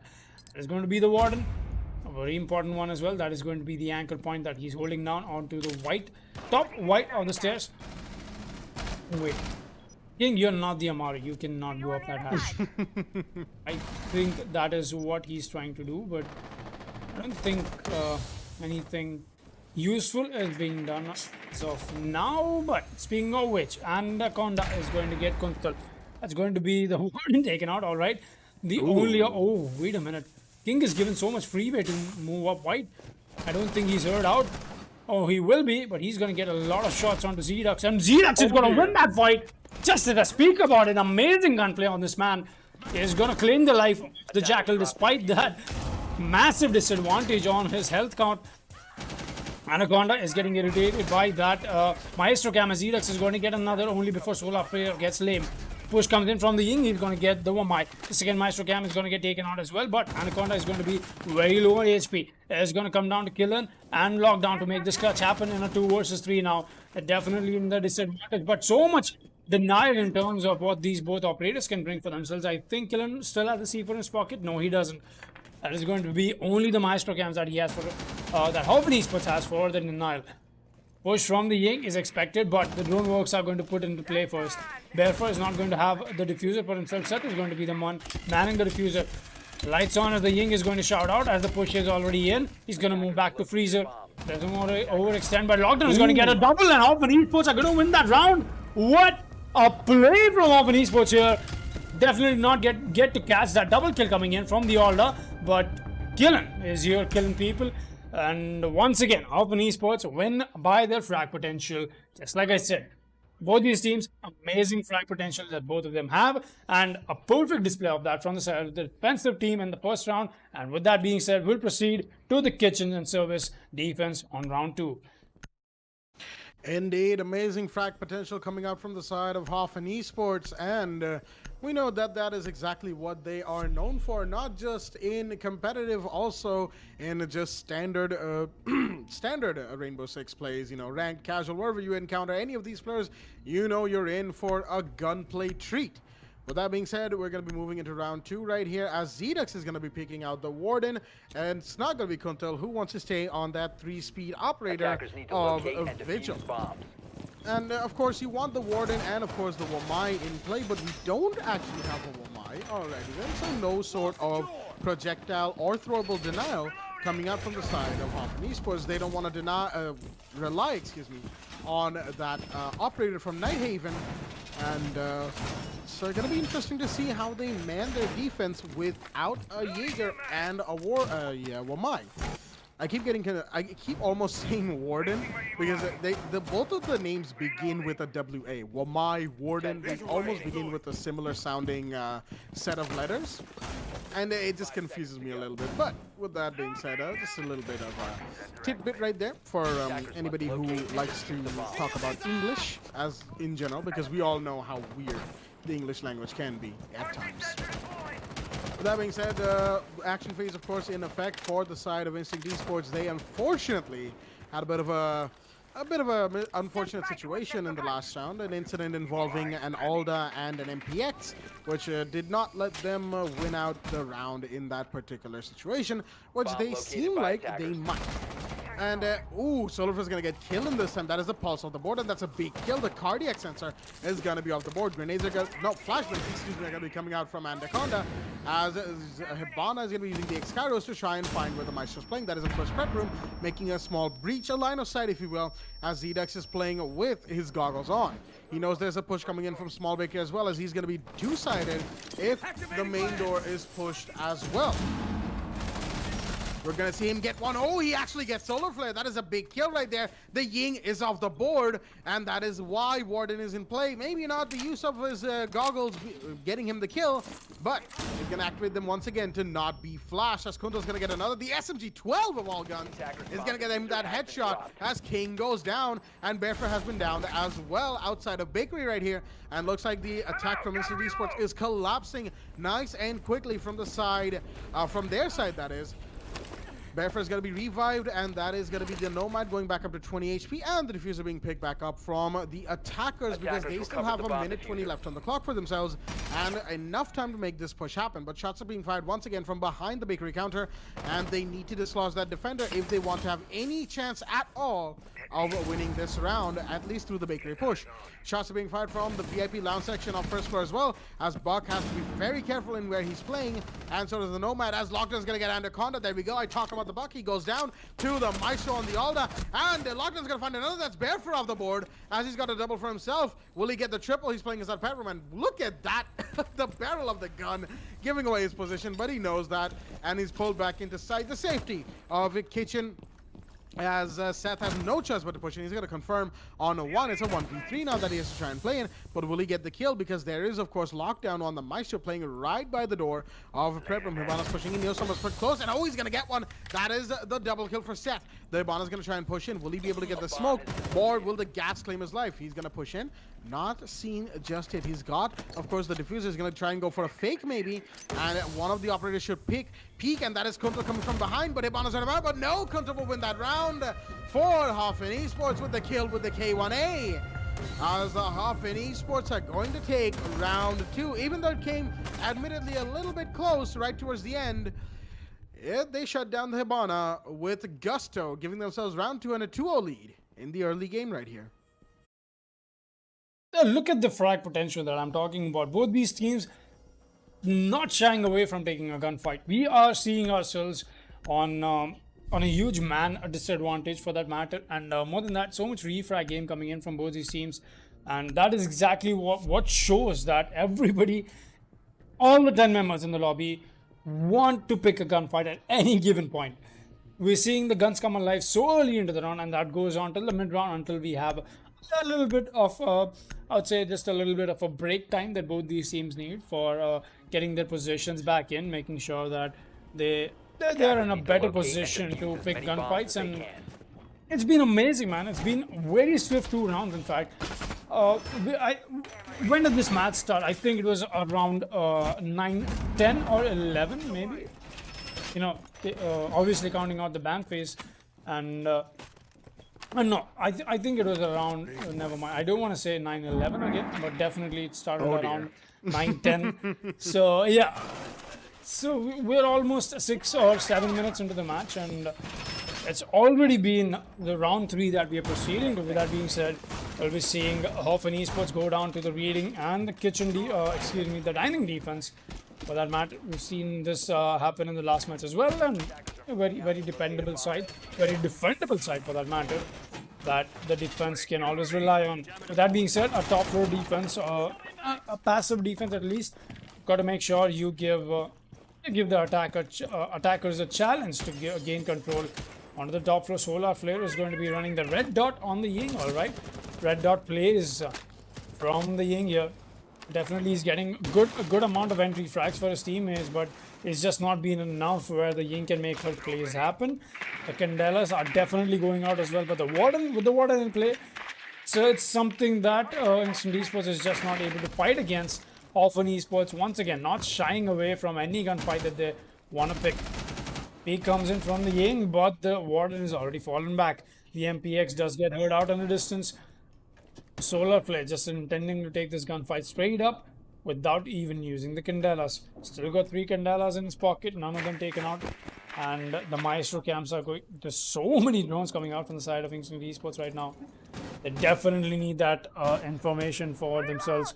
Well, with that being said, we'll still be seeing Solar Flare hold down this angle.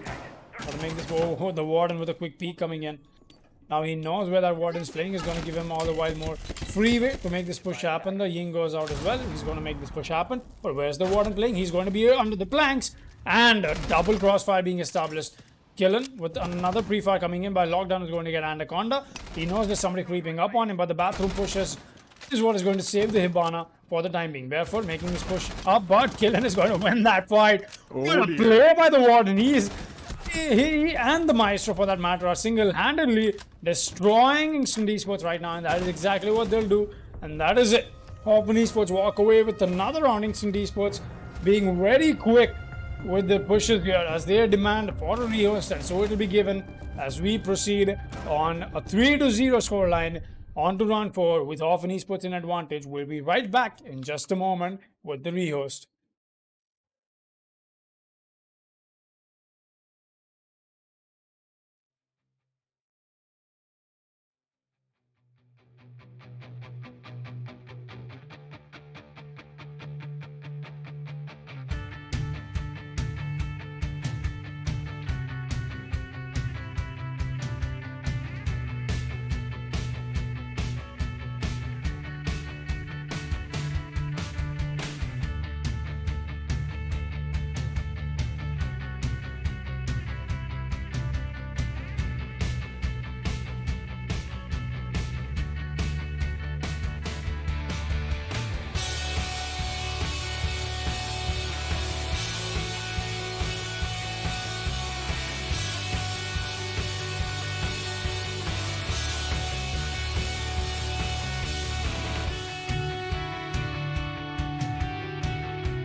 Alrighty then, ladies and gentlemen, welcome back to the game between Instinct Esports and Hoffen Esports right here on Cafe Dostoevsky.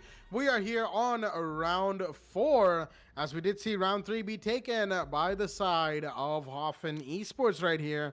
They have been absolutely unstoppable so far with brilliant frag potential coming out from them and taking down the Ying that Anaconda, no, not Anaconda, the Instinct Esports have been playing, and they've been pretty insistent on it, as Anaconda looks like he was AFK for just a few seconds too many, and he's been given the Fink, and he's gonna, okay, never mind, he's gonna switch it into the Ying right here, maybe, yes, he's confirmed, as King is gonna be playing the Capita this time around, so lots of work for Kuntal this time on the Warden.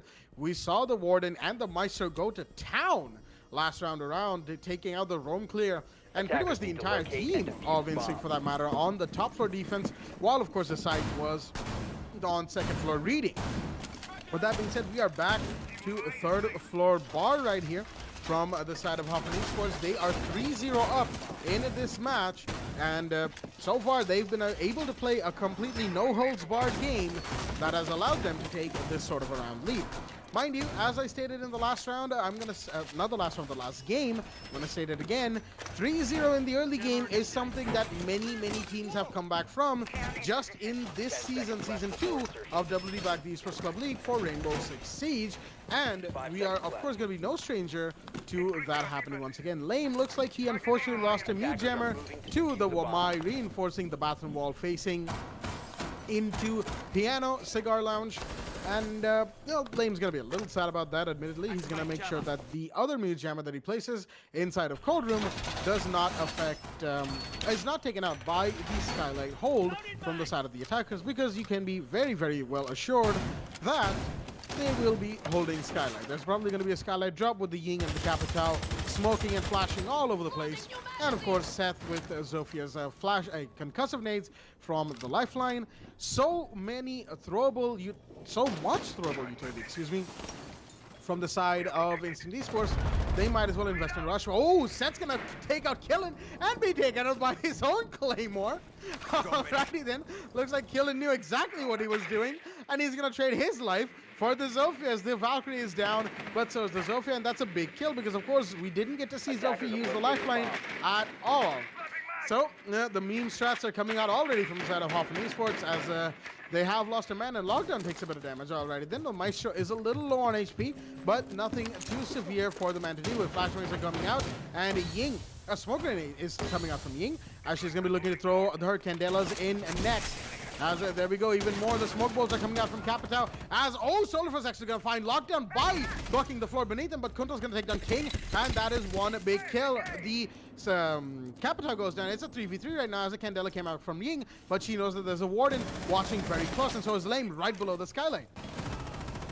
Meanwhile, Barefoot is going to find Lame. That is the Hibana taking one kill for herself. It's now a 2v3, excuse me, as Kuntal tries to find the Hibana sitting on the New Heaven hatch on the east side of Cafe. And Anaconda found Zedex is all down to kill Kuntal. He's going to find one. Will he find the Ying? He's got the SMG-12 in hand. He's going to go for the peek, but no, he's going to be shot from wide hallway. And there you go, Solofred with the kill onto Kuntal is going to give Instinct Esports round 4 and allowing them to take a round on the board for themselves. That is 3-1, still in favor of Hoffen Esports going into round 5.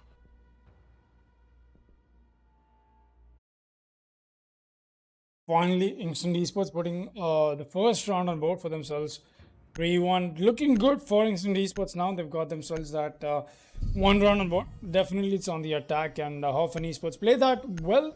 It just did come down to the over peaks that they had for themselves, while Kuntal could have made the clutch happen, but then it was a little bit difficult fighting down 3 bodies and 3 angry bodies for the attackers from the side of Instant Esports. They definitely wanted that round for themselves, and very fast, once again, a very fast round in terms of how the action goes down between both these teams here. Just amazing to watch that. Your bombs from being used by attackers. That being said, we'll be seeing ourselves go on to the bottom floor defense once again. That is a very reliable set. We've seen that being proven time and again. And we'll be seeing ourselves up and running. Kuntal is going to bring out the Alibi. Alibi has been quite the influential operator for teams like these that intend to go a little too frag heavy. While Zedux, once again, he's going to be running the Warden. Alright. Meanwhile, some good drone spots coming in from all these attackers. Or in fact, all of those 5 drones are going to be alive.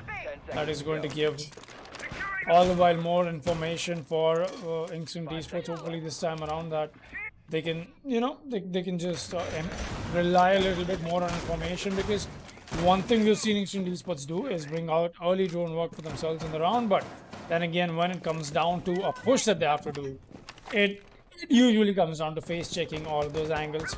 With that being said, we'll be seeing Solar drop a few of these pre-fires on the windows. You want to make sure that you might as well get yourselves an early free kill. We're seeing a possible... Oh, never mind. All right. I got a little confused over there.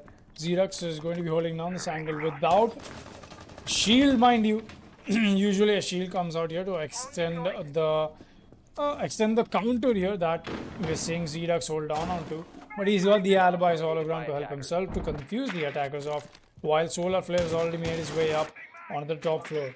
He's got the extended skeleton key, obviously the new buff coming in for the buck, along with the nerf as well. I don't know what to call it at this point. But actually, there's somebody playing on the top floor. Is that Kuntal? He doesn't get spotted out, but he's gonna get taken out anyway. Ooh. Solar Flare. He's going to be very thankful that he went ADSing on that hallway. Kuntal, definitely not expecting that coming in from the buck.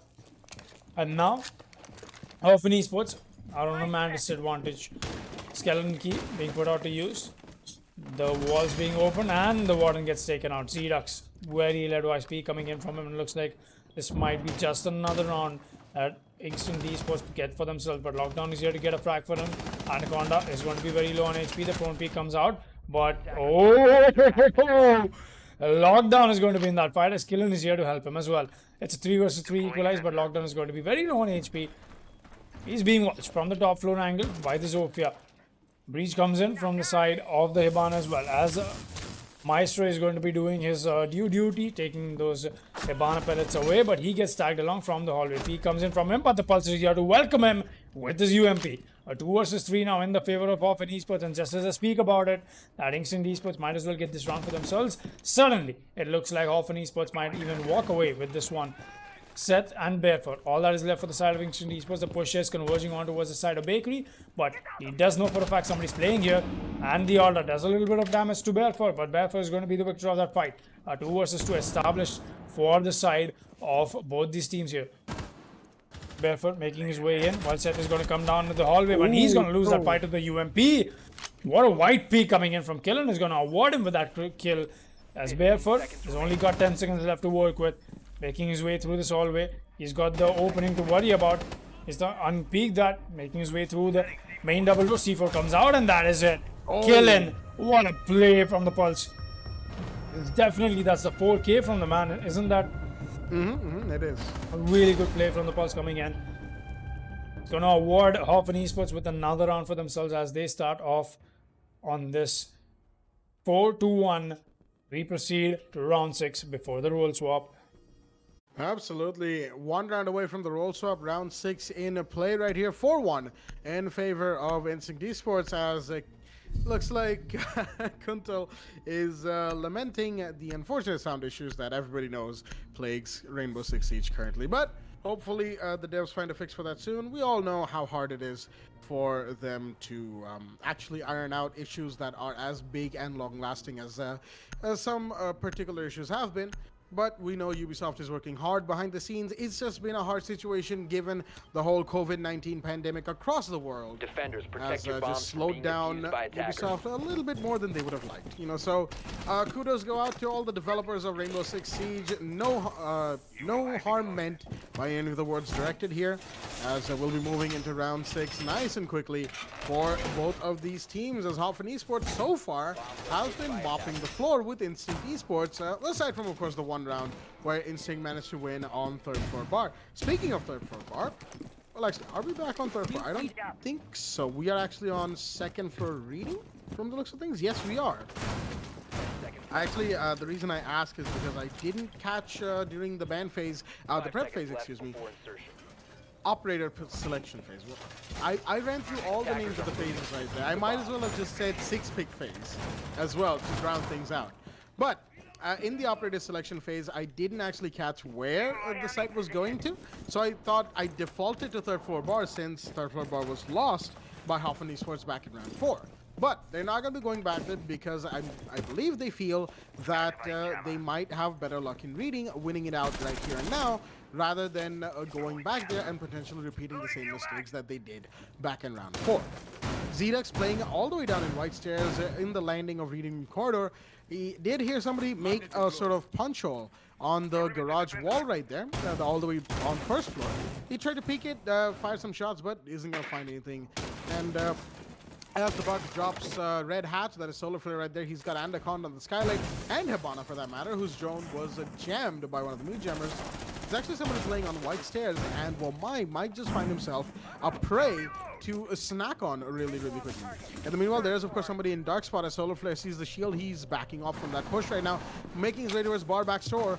And Zotac, I believe, fired some shots right there. This is, of course, Killen on the Warden, who is playing right behind the shield inside a cigar lounge. He has to be careful because, of course, where he's sitting, he has a bit of an angle where his position can be given away. Shots are fired from the mid window, but no, they're not going to connect. So many bullets are being shot in this Warden's direction, but he's just surviving. He might see one. No, he misses his shot for the time being. He's trying to go for the C4. He might just get it. The C4 toss comes out. It's going to find one. That's Barefoot off the board. As Barefoot took down Lockdown, who took down Solar Flare. The Anaconda's going to go down as well. That's the Ying off the board, and suddenly it's a 3v2. 3v2 indeed. Make that a 1v4 as Zotac takes down King. It's suddenly down to Seth. Once again, the round going by so quickly that I didn't even see that there was a fourth player alive for Hoffen Esports. Seth is going to fire some shots through the shell, but he's not going to find it when he sees the Womai, but he's not able to get that kill. Shots are fired from below as he secured the diffuser for himself, but that's all he can do for now is slowly make his way towards side, picking off the defenders one by one. He's going to peek white stairs and not going to find anybody because, of course, the Womai has rotated all the way back down. He sees the rotate into mining. And he's going to see the Womai, but no, he's not going to get the kill. Shots are fired in his direction once again as he goes in. He's actually inside of sight, but the Warden will see him, and there we go. The kill will be confirmed by Killen as the defenders are going to win round 6, and Hoffen Esports are absolutely running away with this game right here. 5-1 in their favor. Going into roll swap, they sit one round away from match point. Hoffen Esports bringing the guns alive for themselves on 5 rounds already before the side swap. It's just amazing. Even if you're starting off on defense, definitely does give you a little bit of an edge, but the way they've been playing so far, amazing. One thing that I think we failed to emphasize on, but we're definitely going to talk about that, is the fact that the operator role swaps between the players of Hoffen Esports is bringing so much dynamic to the way the holds are being made on the defense. We did see Zotac play out the Warden, then we saw Kuntal bring out the Warden, and then in the last round it was Killen playing the Warden. And I only talk about one operator in specific right now because that only means that with only one operator being juggled between 3 players, that means the other 2 operators are also being juggled along with it.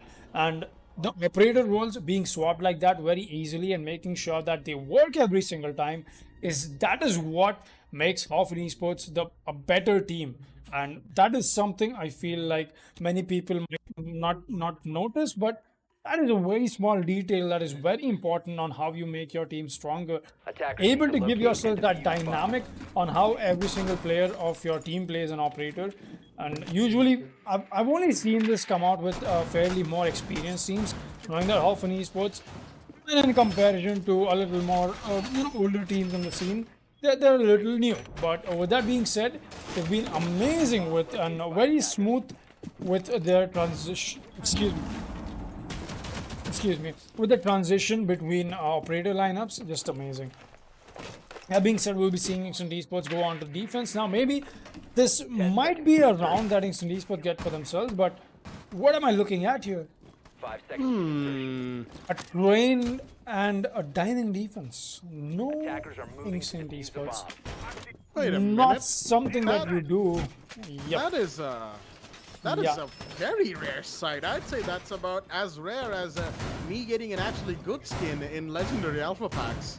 That is as rare as somebody attempting to go for Cocktail push when the side is cocktail defense. I know. I think everybody at this point knows what I'm talking about. It's not being subtle at all. Yes, Sunny Esports definitely. That was the round that big gun their downfall, and just hate to see something like that because they stood on such a good spot for themselves, giving away the advantage to their opponents, and they walked away with the victory, punishing Sanisha for exactly that mistake. But that being said, I'm not gonna talk a lot. Oh, Zotac! What are you doing, my man? A classic pre-fire comes in on a default spot from the Zofia, is gonna claim the life of the bandit. Solar Flare, a very influential player for Saturday Esports, is going to face.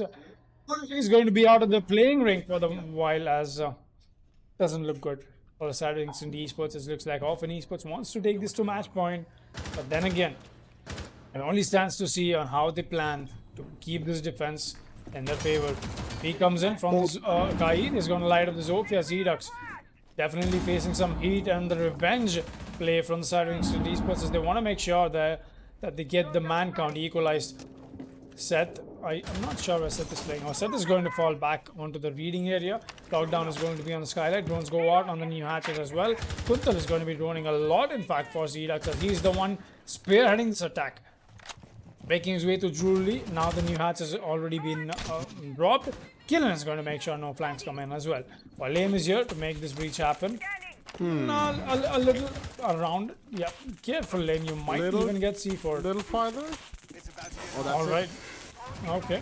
That he's never mind. gonna get taken out. Anaconda is wise as well. He knows exactly what the Thermite is trying to do. He's gonna stop him from doing that, and the breach is not going to go live. But just as I speak about it, time to ring some ears. The C4 comes out and play, but the breach has already happened. That's a very important breach with the hatch being taken out as a lockdown, trying to land every single shot that he can, almost connecting his shots through the wall. Zotac is going to claim the life of BR4. That's going to be the second kill for the Zofia so far in this round. Kuntal is going to get another. That is going to be Anaconda.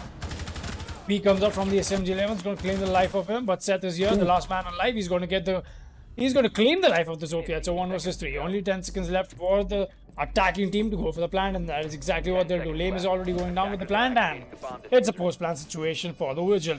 Often Esports definitely looking like they want to take this to match point in the driver's seat. Everybody's going to be so full of HP. Push comes in from the Vigil. He's going to get spotted out. Oh, he spots the IQ instead. Pre-fires come in, but the pre-fires are happening from the side of the IQ as well, and Lockdown is going to be the victor of that fight. Manning the Commando is going to be the victor against the K1A, and Often Esports proceed to match point. Match point it is, as what a stark contrast from the last game to this one. Last game went all the way down to round 15, maximum overtime, and this match, it is already 6-1 in favor of Hoffen Esports. Now, mind you, Instinct could mount a comeback from here. While it is very improbable, given what we've seen so far, that Instinct would make that comeback happen, it is still not out of the realm of possibility, although it would, take quite a lot of doing from their own end and quite a lot of mistakes from the attack of Hoffen Esports so far, because Hoffen Esports would certainly not want to slip up right here and give away the advantage that they've gained for themselves. They are 5 rounds in the lead in match point, and all they have to do is win this one round. But once again, as I've brought up before, the one round motif is something Rainbow Six Siege is quite notorious for. It can be just one round that you need to win, and you end up losing with a couple of very insanely bad rounds, or that it could be one round for your opponents to win, or one round that they're in the lead for, and then your team brings out an insane play, clutches, and then wins the game itself. So, one round is where the turning points usually happen in Rainbow Six Siege, and one round is left for Hoffen Esports, presumably if they are able to achieve victory right now.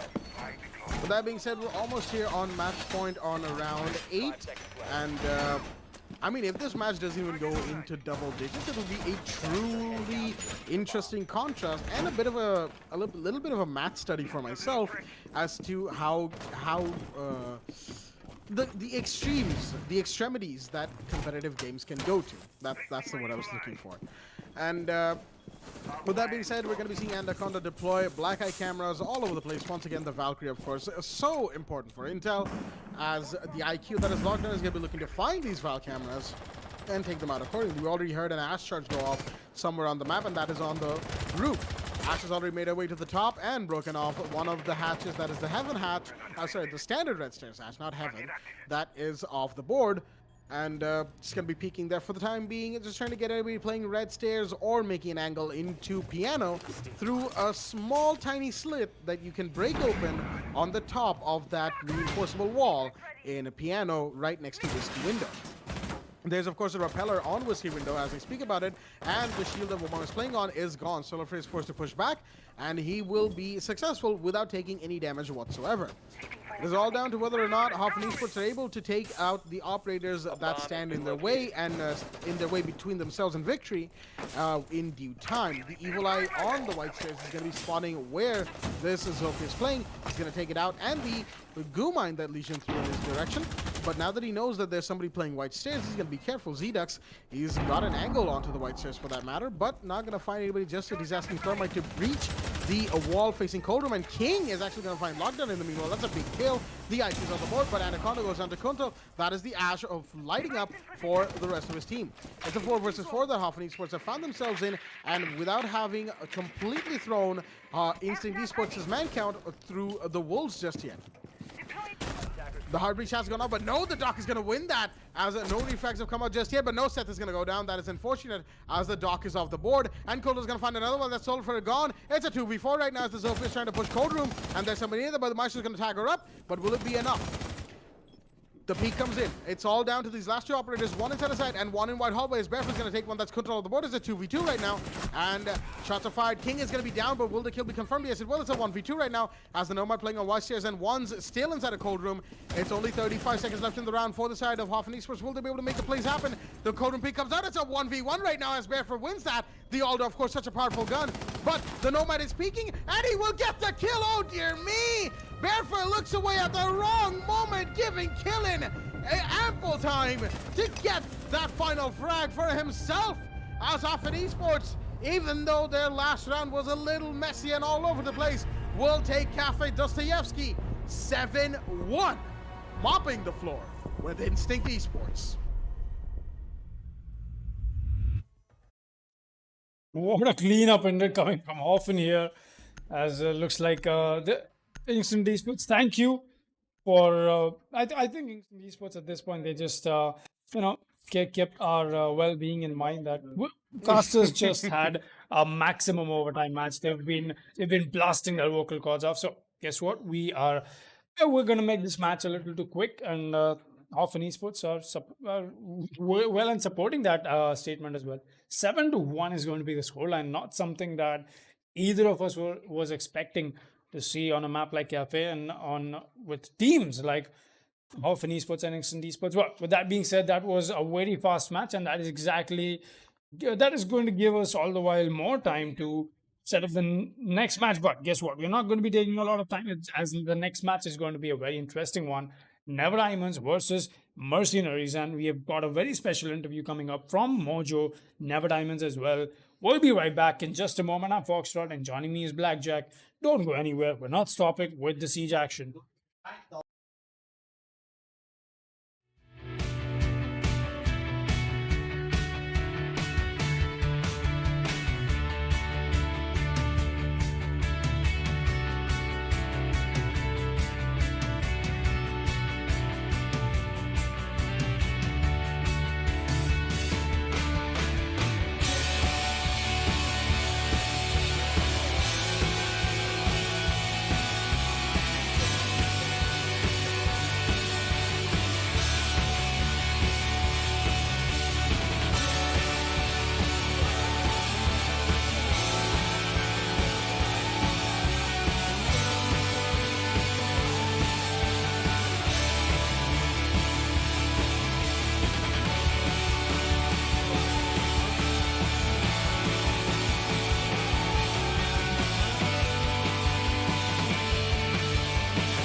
All right, what is up, ladies and gentlemen? Looks like we've still got a little bit more of time that we'll be needing from Never Diamonds to join back in the lobby.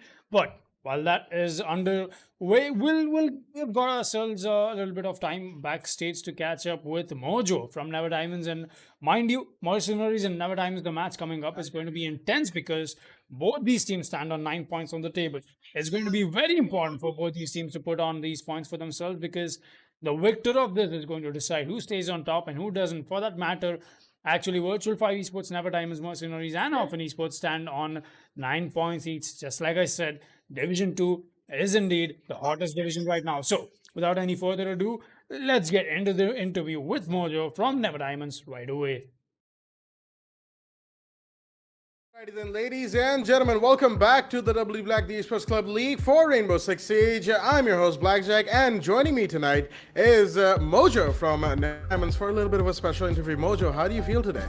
Feeling all right, man.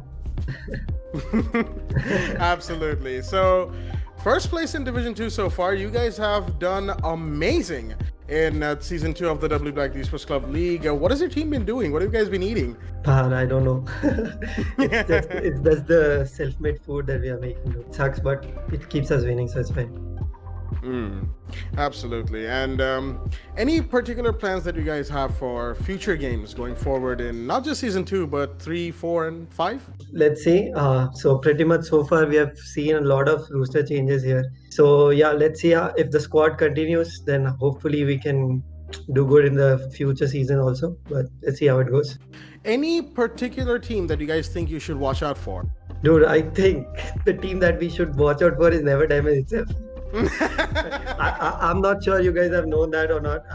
So we are quite used to throwing our games when it comes to 6-1-5-2 or whatever.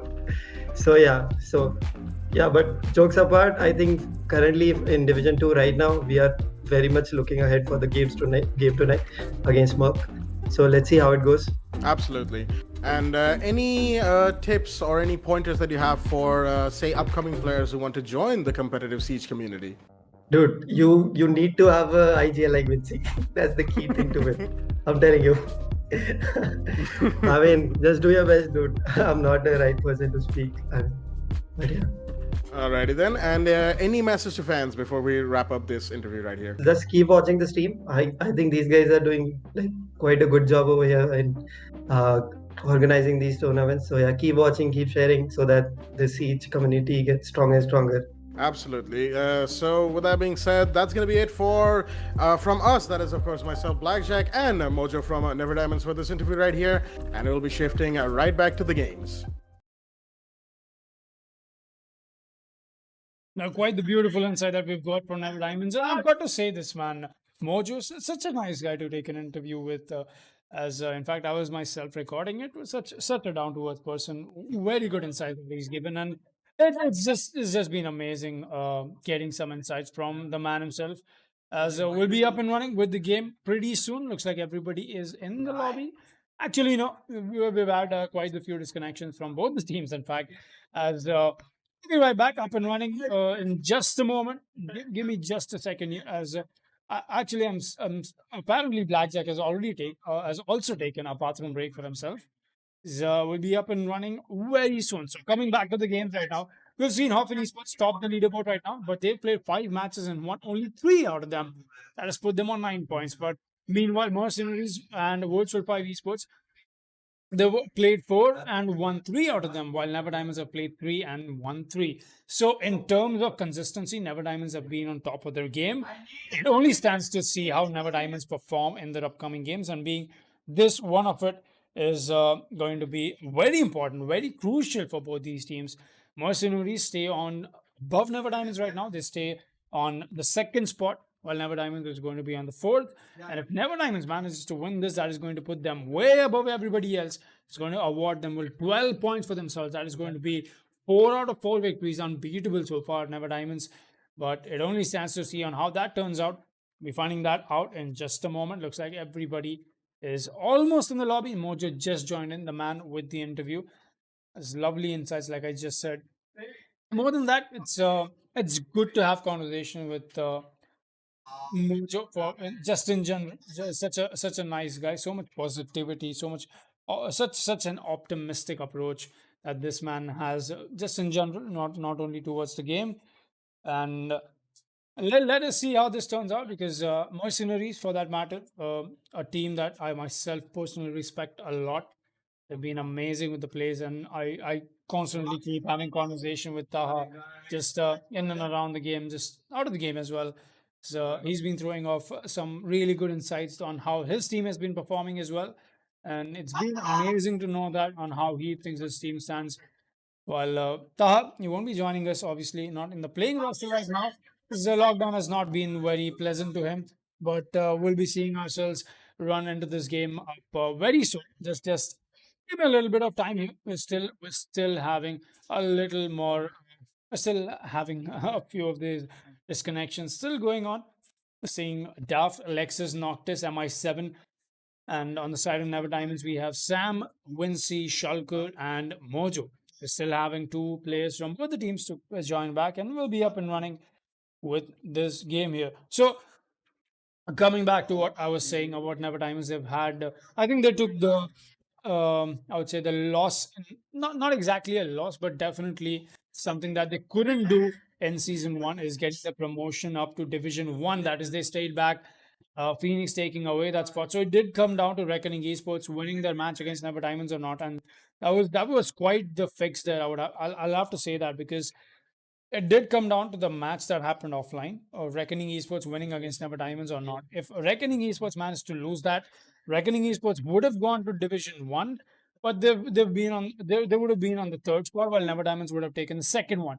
But since Reckoning Esports won the match against Never Diamonds, that put Never Diamonds on the fourth spot, and Phoenix got themselves the third spot, and that is exactly how Phoenix made their way inside Division One, and Never Diamonds missing it by just a very small window, putting themselves on the fourth position, and they're definitely not happy staying back in Division Two, not getting themselves that promotion, and we can see that in their gameplay. They've been very angry, winning every single match so far, and despite the upsets that they've been having mid game and the beginning of the games as well, we did see Never Diamonds not perform like we wanted them to perform. I would say, not being on the top of the game when the match has begun, but they've been quick to adapt. They've been quick to the trigger as well, getting themselves three victories out of the three. Coming back to Mercenaries, I don't think this team even needs an introduction. Just an amazing roster for that matter. And more than that, they've been consistent in and out of this TEC league for that matter. And it only stands to see how Mercenaries perform because definitely I feel like Mercenaries belongs to the Division 1. Don't get me wrong, I don't think that Never Diamonds doesn't, but Mercenaries have they've been destroying the top tier teams with some amazing scores, and you usually don't get to see that. Mercenaries starting off in the Division 3 in the beginning of this league here, getting themselves the promotion at least in season 1, and now season 2 will be witnessing them go on to the Division 1 as well. So, looks like we're still having some time left in the lobby as the players will be joining back soon. Well, with that being said, Blackjack, you have anything to say with this matchup ahead as we'll be going to Consulate? Well, for one, the fact that Consulate as a map on a stream match is very rare. I was going over my data before we hosted the lobby right here, and it is actually a very rare map. It's almost as rare as diamonds are in Minecraft, if you ever go mining out there, for all of our Minecraft players in chat. And whoo, certainly quite the interesting map pick right here from both of these teams. Of course, Consulate is a map that is, again, similar to all the other maps in the competitive Rainbow Six Siege pool, given that it has 3 sites that every team considers viable, and then that one site that shall not be spoken of. In this case, of course, the site that shall not be spoken of is the one I'm going to speak of, and that is the site I like to call Split, because it is between the first and second floors, the first floor and the basement, between the small office of tellers and a Visa, that is, and archives on basement, which is a very interesting site that Ubisoft decided to input into the map. Before that, Consulate only ever had 3 sites, which was the top floor console hold, the top floor hold on console, the first floor hold on round desk lobby, and the basement hold in garage. as we see all of the team members for both Mercenaries and Never Diamonds get into the lobby right here. And MI7 is asking us to start right here. And Never Diamonds, I believe, are going to confirm that they are ready in just a quick second. And Consulate will be the map of play, of course. And it is a map that is certainly going to be very interesting.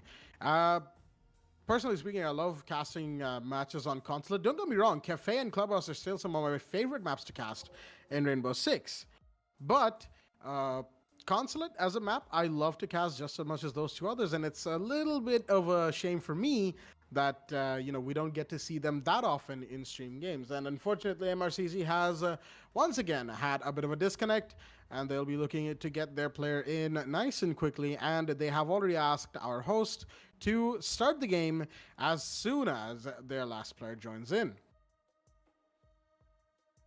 This game certainly looks to be a good, close one, maybe potential. I'm not entirely certain how it'll go, of course, but whichever way you slice it, there's no better way to round out Week 2 for Division 2. This is, of course, play day 4, which means that Week 2 is coming to a close. Only 2 more days of Rainbow Six Siege play left on Week 2, and then we'll be moving swiftly on to the 3rd week on Tuesday.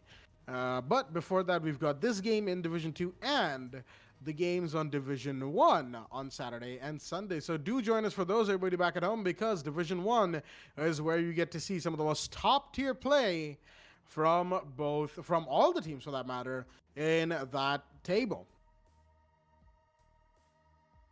With that being said, come back into this game right here. Consulate, I keep talking about it as a map because, again, we don't get to see a whole lot of it. It's just a little bit. In fact, yes. So me and Blackjack was just having a conversation, looking back at the notes that Blackjack has for the league here. We've been seeing so much of Cafe and Clubhouse being played by every single division. Just a little bit of a coastline thrown around here and there, but Consulate has been one map that we haven't really got to see a whole lot of. Did come out in the qualifiers as well, but then again, Consulate, it's an amazing linear map, if you'd ask me, and some amazing sites that we get to see our teams depend on as well.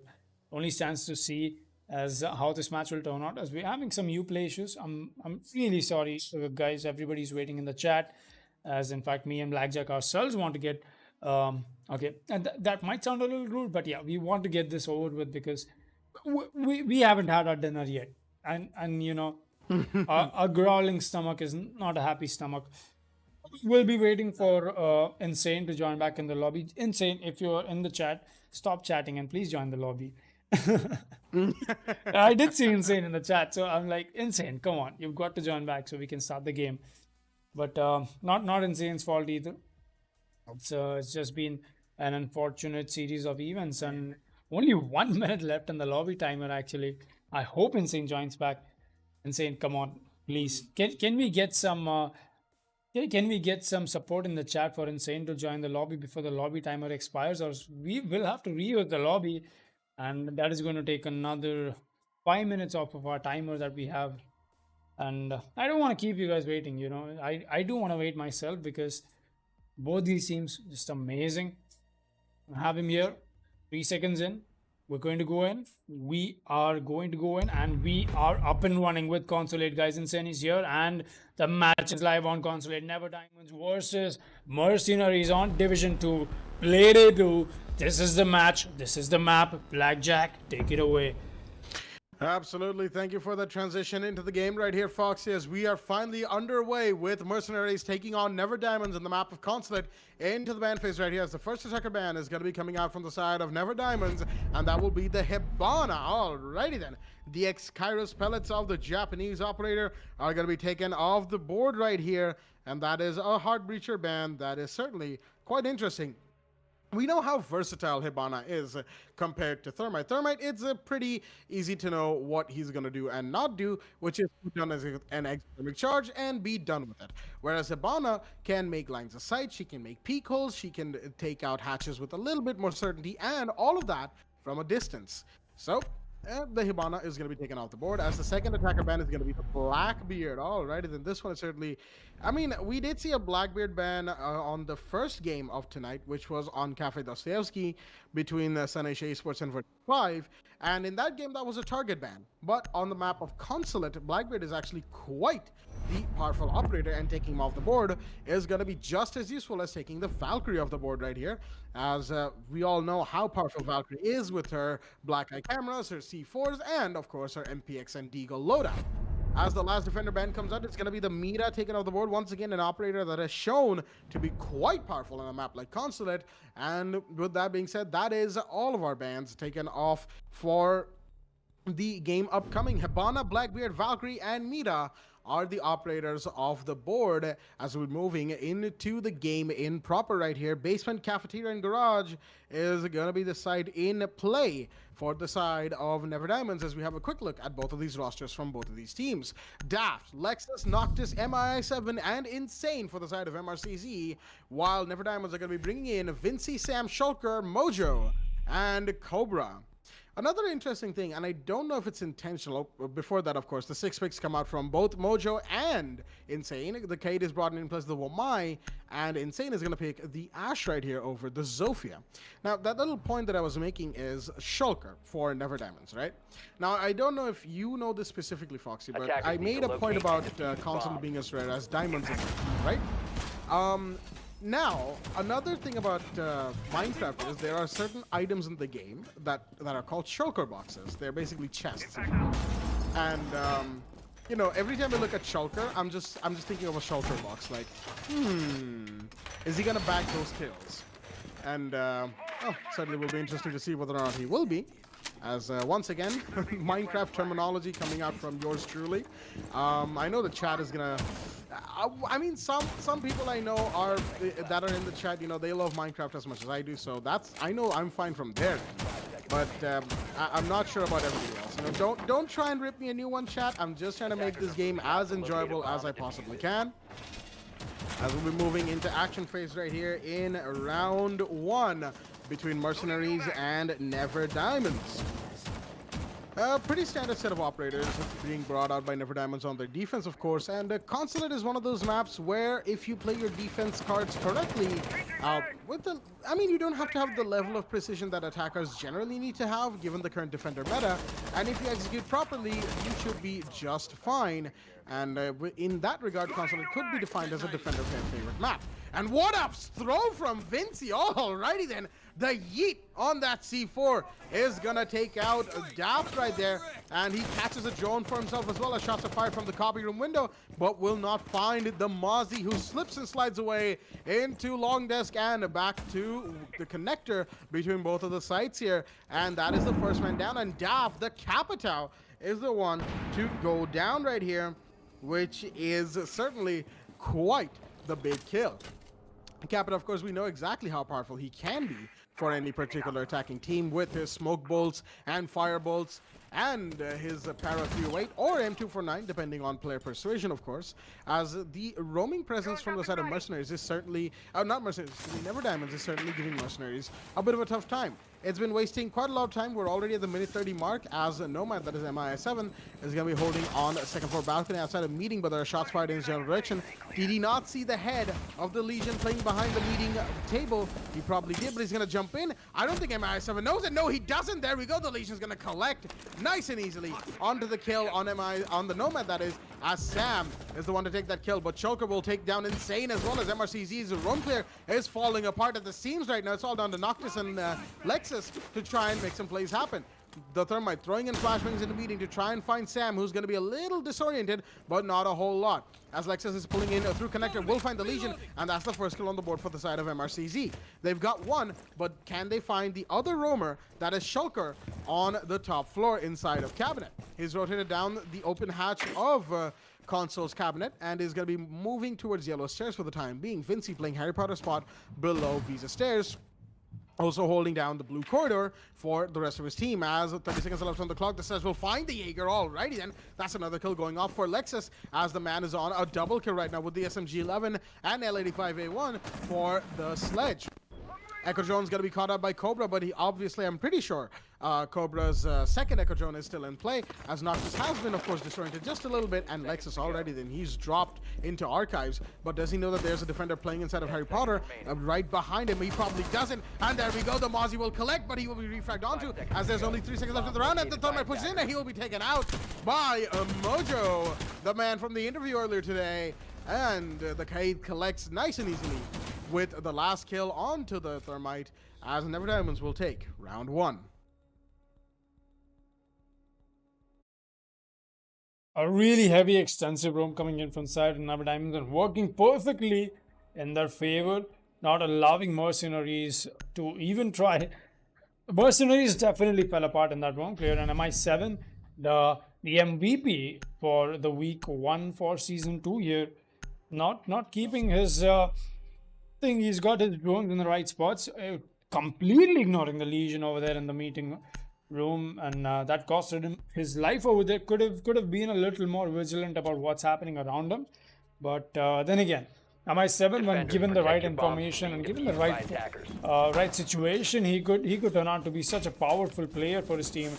We've seen that, and the standings, in fact, are a witness of the same as well, are the evidence of that same, in fact, for that matter, because being the MVP in the week 1 for season 2 on division 2 for that matter, and so many numbers over there, is it's not an easy task. There's so many other players that are following up on him on that list as well, but looks like Wincy is going to bring out his plays, and a beautiful Kobe coming out from him.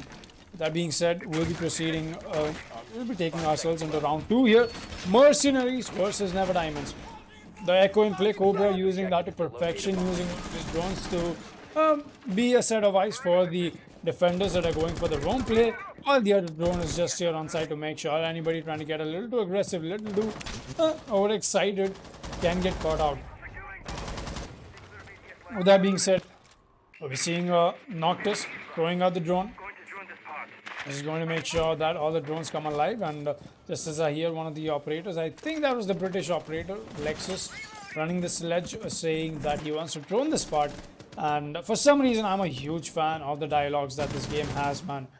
I don't know, for some reason, and especially Zofia, I've told this over and over again. The way she says, get over here, while she takes out her lifelines, I don't know, man. It's just something that appeals to me so much.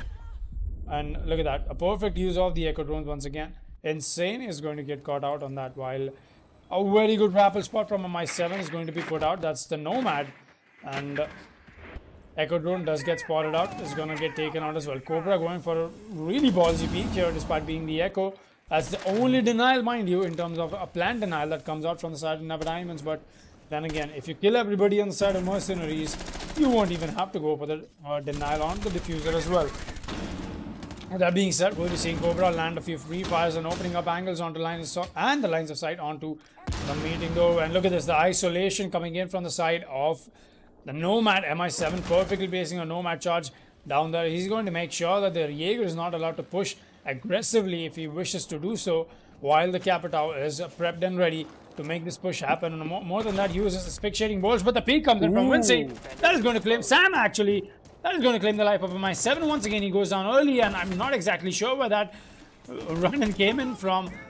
And the shield is going to go down as well. The meeting doorway is still being watched by Seikog onto Mojo. Shulker is here to make sure that any push coming in is stopped as well. But the sledge noting exactly where Wincy is playing. Sam is going to maneuver back onto the bottom of this map here. Echo drones are draining so much time away as the lines of sight being cancelled by the smoke from the Capitao. Insane is going to get Sam. Meanwhile, a double peek comes in from the connector, but the plant is already going down. Peek is going to come in, but the revive is here in place as well. Insane is going to get taken away by Wincy. It's a 4 vs 3. The plant is still going down. Noctis is going to get taken out, but the peek is already in from Shulker. He's going to survive that. But does he get another kill? Yes, he does. Shulker, you are not stopping today. The Jaeger is going to obliterate Mercenaries, and it is all down to Dap without the diffuser down. It's a 1 vs 4 that he has to fight against in a 10 seconds left timer. He's got to make this push happen. Nothing coming out from the Capitao. Nothing he can do at this point.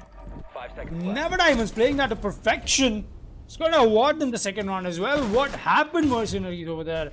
Despite the nomad charge in play, a perfect distraction coming in from the dog, and that allowed Shulker to just straight up walk into sight and destroy mercenaries, plant and destroy mercenaries on whatever they're trying to do over there. 0-2 is going to be the scoreline as we proceed to round 3 on this map. Well, MRCZ not showing up in the early game right here. 2-0 in favor of Never Diamonds. But mind you, this is of course just the early game, and anything could transpire from this particular situation.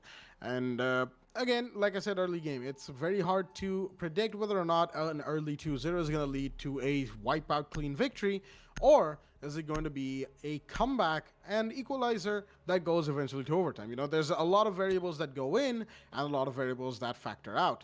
Attackers And need to I locate said and that defuse in bomb. the opposite way of the way I was supposed to. Right. Definitely that's the hungry stomach right there. No amount of coffee is going to help me in that situation. But anyway, coming back to the game right here, we did see a couple of 6-picks. The Womai was brought in from the side of the defenders, and a Noctis going into the Zofia for the side of Mercenaries, as we are going to be moving to a Lobby and Piano right here from the side of the defense. Round Desk, of course, as it's commonly referred to. And it's a side that has definitely grown on a lot of players and teams in recent memory, because I remember at one point, especially before Catholic was buffed, Lobby was a site nobody wanted to go to, and now some teams have used Lobby as their second site on certain competitive games in Consulate. Some teams go for it in the opening site. I've seen that. It's very rare, but we have seen that before. We're going to be seeing a Vinci make a few more rotates onto Long Desk from inside of Meeting Room, and that'll mark the beginning of the action phase right there, as Mercenaries definitely need to try and get a couple of kills, get a couple of rounds for themselves, mind you. They need to equalize nice and quickly if they want to go into role swap with any semblance of, you know, stability. Oh dear me, Cobra, I don't think he saw the fact that the window was prepped for a run out. I did that, or he just wanted it broken, as Vinci's gonna go down. Oh dear me, the smoke is off the board, and MISN will collect nice and well, and that's onto the broken windows of Piano right there. Unfortunately, Vinci's strategy of leaving those windows broken at the bottom not working out for him. That will cost him his life, as a flashbang from Capita is caught by Womai's Magnets. It's a 4-man presence on the top floor here from the side of Mercenaries, as they really do not want these Romans to stay alive. Sam, he's got the MP5K in hand for the Womai. He's been spotted by a drone. He's forced to pull back in the bathroom, as there's Shulker playing inside of Meeting. Shulker might be the first line of defense they run into, or maybe it could be the Womai. As there we go, Mojo goes down already. Then Lexus, he's got the kill onto the dock, and that's another big one, as Jaeger's being burnt alive, and there's a grenade to take him out as well, as Alexis will collect and clean up onto Shulker and put him back in the box, as it is all down to Cobra and Sam right here to try and make some plays happen for the rest of their team. The Echo is alive, mind you, and he could potentially go for a big denial play, but there's the IQ on the side of MRCZ that is going to be taking out his Echo drones one by one, and Cobra knows that, which is why he'll be repositioning his Echo drones to try and make sure they don't get taken out way too early in the whatever's left of this round. A drone definitely saw where he was sitting, and oh, the grenade came in, but just a little too late, as it's done is just light him up. He's gonna light up the Nomad in return, and ooh, he's gonna collect on that kill, but there's shots being fired from above as the vertical lines of sight are being established by MRCZ now right here. But no, the Sledge is gonna take some shots as well while he's trying to get Cobra. Lex is very low on HP. He's got to be careful on the push he makes. 40 seconds left on the round, as Cobra and Sam are the only ones left once again for MRCZ right here.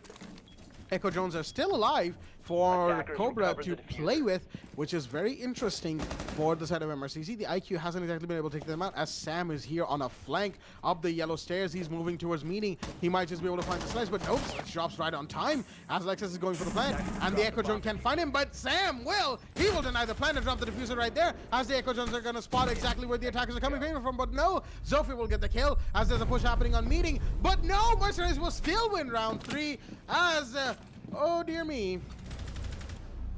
Even though Sam was on the top floor, he just wasn't able to hold off for Never Diamonds, hold down the diffuser for long enough, and the IQ managing to get that kill, which means MRCZ have put their first round on the board. 1-2, still in favor of Never Diamonds, mind you, but it's just one round that MRCZ has to win to equalize the round.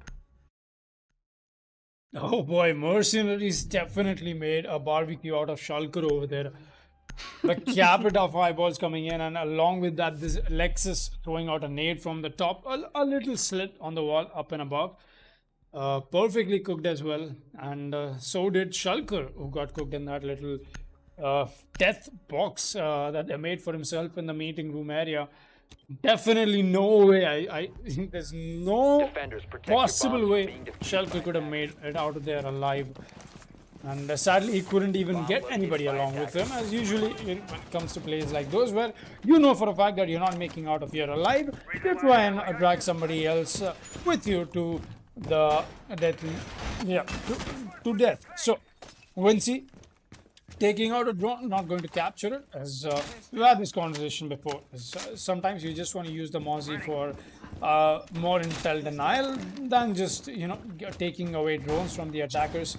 And the Mozzie Pest definitely does slow down the attackers. They've got to be a little more vigilant on where they're placing their drones out. But with that being said, we'll be seeing the team of Never Diamonds go into the bottom floor defense once again. But will we see extensive roam like we saw them bring out earlier into this match here? Yes, we will. So, boy, look at this. Never Diamonds still running around the entire map. Still so much work being done all in and around the reinforcements, rotations, ADS placements, rotations back to side. The only one who's a little too comfortable is going to be Cobra, but Wincy is going to be the one who's not so comfortable as well, as Lexus is finally going to catch him off guard. A very good wall bang coming in through the barricade. Oh, whoa, Lexus! Oh, shot coming in from him onto Shulker. And once again, Never Diamonds, as looks like the memes are back into play. Never Diamonds perfectly throwing away the advantage that they got for themselves in 2 rounds.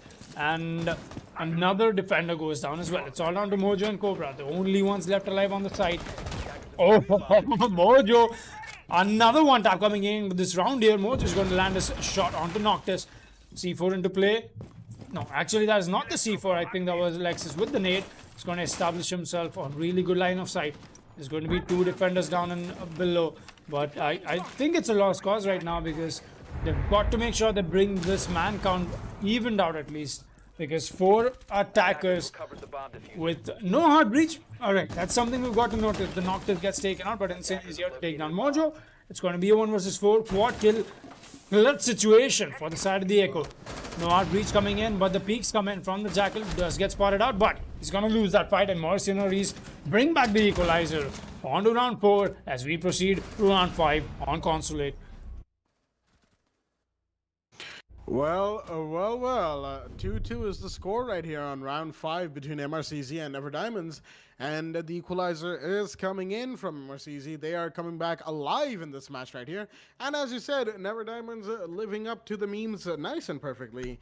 And just not being able to hold on to their advantages as they collect them. We're going to be going back towards second floor console defense from the side of the defense right here. And it should be an interesting game to see whether or not Never Diamonds can make amends and go ahead with another lead, a fresh take that is, or will we see the role swap go into 3-3 or even a 4-2 for MRCZ. Insane is busy deciding whether or not he's going to take the IQ or the Zofia. He's finally decided on the IQ, and the end of the 6-pick phase timer is going to tell him, all right, you've had enough time to decide. IQ it is for you. And there we go. IQ is in play to take out, of course, the Echo drones, the Mozzie drones, the Sam, that is the Wamai's magnets, and Mojo, the Legion's goo mines, and of course the ADSs of Jaeger, but then again, we don't need any more introduction to the gadget that Jaeger brings on board. He's been in this game for over 5 years now, and it just boggles my mind that Rainbow Six Siege, and has been around for 5 years. But that being said, we're going to be enjoying year 5 thoroughly, hopefully for even longer into the upcoming years, as we are in action phase of round 5 right now. and it should be very, very interesting right here as whether or not which team wins or loses, for that matter. Flashbang came out of nowhere. All right, very interesting to see as Vinci is playing very close to that freshly opened window, and he needs to be careful lest he gets shot in the head again. Lexus in the middle looks like he's going to be pushing admin, and he might find the roamers for the side of Never Diamonds nice and quickly. He's going to throw a drone in, and Daft is there to help him out as well. Alrighty then, more shots are being fired as admin is being pushed open from the side of Mercenaries. They really don't want the roamers to stick around there, as I think that's all 5 bodies around there. That is 4 so far. Not sure where their 5th is. Yep, that is 4. No, that is 5. I missed MI7 right there on the rappel on meeting, and that makes 5 on the southeast and east sides of the map. So he's going to break open the hatch down to Visa to make a quick rotate for himself and his team, as Vinci has taken a few shots, mind you.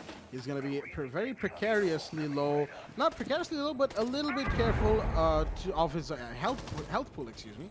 As someone is going to look to push in towards meeting. He's on the windows right now, got a window broken for himself. He knows that there's a Legion playing somewhere close by, as a goo mine has been thrown in that direction, as Mozzie catches a drone. That's unfortunate for MRCZ. They have lost a little piece of utility, as Insane on the IQ was busy scanning away with the RAD scanner, of course, to make sure that he gets everything that he can. Oh dear me, Vinci with the C4 right there is going to take down Daft, and MI7 is going to go down to Shulker as well. The Jaeger and the Mozzie are lighting up. Jaeger's going to go for the peak, but no, that's a peak too many, as the Sledge will charge him and take him out accordingly, as Insane has taken down Vinci as well. So the refrags coming in from the side of MRCC have put this to a 3v3 right now, and this should be a very interesting round as we are quickly approaching the last 60 seconds of what remains here. The push on the meeting is coming in as Mojo's taking a lot of damage right now. The Legion is very low on HP, and Lexus is still quite low himself, but the Legion is definitely going to have to be a little bit more careful than the Sledge as shots are fired. But Echo, he's got a nice angle with the ACOG, of course. Cobra holding down the meeting doorway. He knows that there's a push going to be happening through there for the diffuser plant, and oh dear me, did he look away at the wrong time? He did, as the plant is going to be going off from Noctis, but no, Sam is going to find Insane. In the meanwhile, it is a 2v3, but looks like the plant is going off with cover, and the Legion peaks. He'll be taken out, and the diffuser is planted. It's a 2v2 post plant right now, and the Woma is going to find one, and looks like Thermite went down as well. Yes, he did. Cobra take out Noctis, and with that, Mercenaries unfortunately not able to hold on to the diffuser, will lose out round 5 to Never Diamonds on the defense right here. Never Diamonds take back their lead as they'll be going 3-2 into round 6. Never Diamonds getting themselves that round back again, as being a to and fro of rounds, and definitely that is what we like to see. And more than that, both these teams are equally talented, equally skilled, and it's a game that we're all getting to enjoy over here. We'll be proceeding ourselves to round 6 here before the world swap, obviously. And with the way the bans have been placed so far, I wouldn't really say it's favoring either of the sides here, because then again, it comes down to so many different ways on how this map is played. And like I've already said, a Consulate turns out to be quite the linear map, but then again, the playstyle is what differs so much. And Never Diamond so far, they've been having quite the unpredictable playstyle, if you'd ask me. They don't exactly have a pattern that they are following for every single run, and that is what you like, because that is what you want to do. If the faster you adapt, the faster you play, you become more unpredictable for your opponents, and then it just comes down to where you gun them down. That being said, we'll be going into round 6 here. Insane's drone does get spotted out by Vinci. He's going to take that out. Sam is going to be playing the mute, and looks like we might even see a possible mute strategy roam coming in, as we've seen quite a lot of that come in from Division 1 matches as well, as they'll be holding down the public bathroom areas onto the floor that Vinci is on right now. That is obviously the first floor. That being said, Vinci is going to move back. The reload comes in right in place with the commando, and Mojo making sure that he has his Sky charges perfectly placed. Shulker this time around, he's going to be on side with Sam. Like we assumed him to go for the roam, he's going to do exactly that.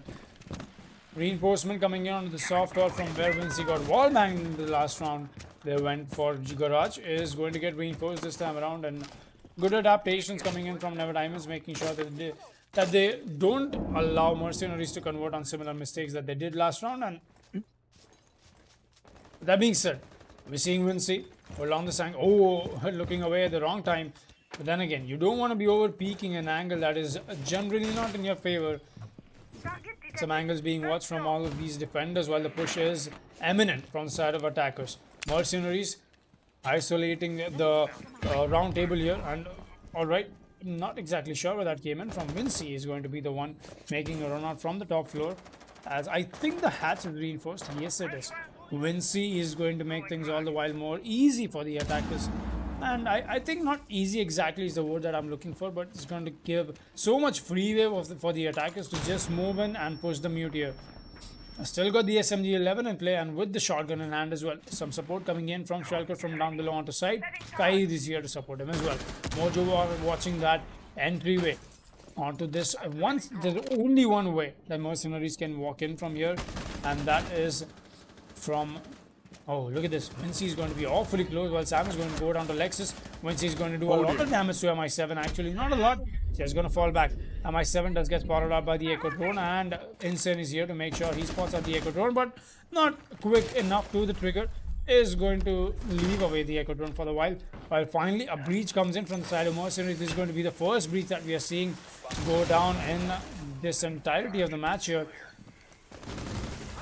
Another peek from MI7 is going to take down Cobra. That is going to be the man on site. The Echo is down, so no more of the denial coming in. Shulker, Vinci on the flank, and Mojo is all that is left for the side of Never Diamonds to keep things alive for the team. Let's get spotted out from the hatch. Actually, he's going to have to move back a little quick, I would say, because it was a little too late. The sledge, excuse me, the Lexus would have spotted him out. But look at this. Nomad is waiting very patiently, as we like to call him, camping place. But Shulker is going to get one. He's still got to get 4 more. He's going to get another. That's a double kill for him. He's got to ace this situation here if he wants to make this clutch happen. He's going to get a third. What a shot coming onto MI7. Still got to find 2 more attackers, but where are they going to be? One is going to be on top, and that is going to be enough for Mercenaries to bring in the equalizer before we go for the role swap. Well, the equalizer coming in from the side of Mercenaries right here, as we are in round 7, and the roll swap is in play, which means MRCZ will be on the defense and Never Diamonds will be on the attack right here, and we'll be going back towards second floor console once again as a site of the defender's pick right here.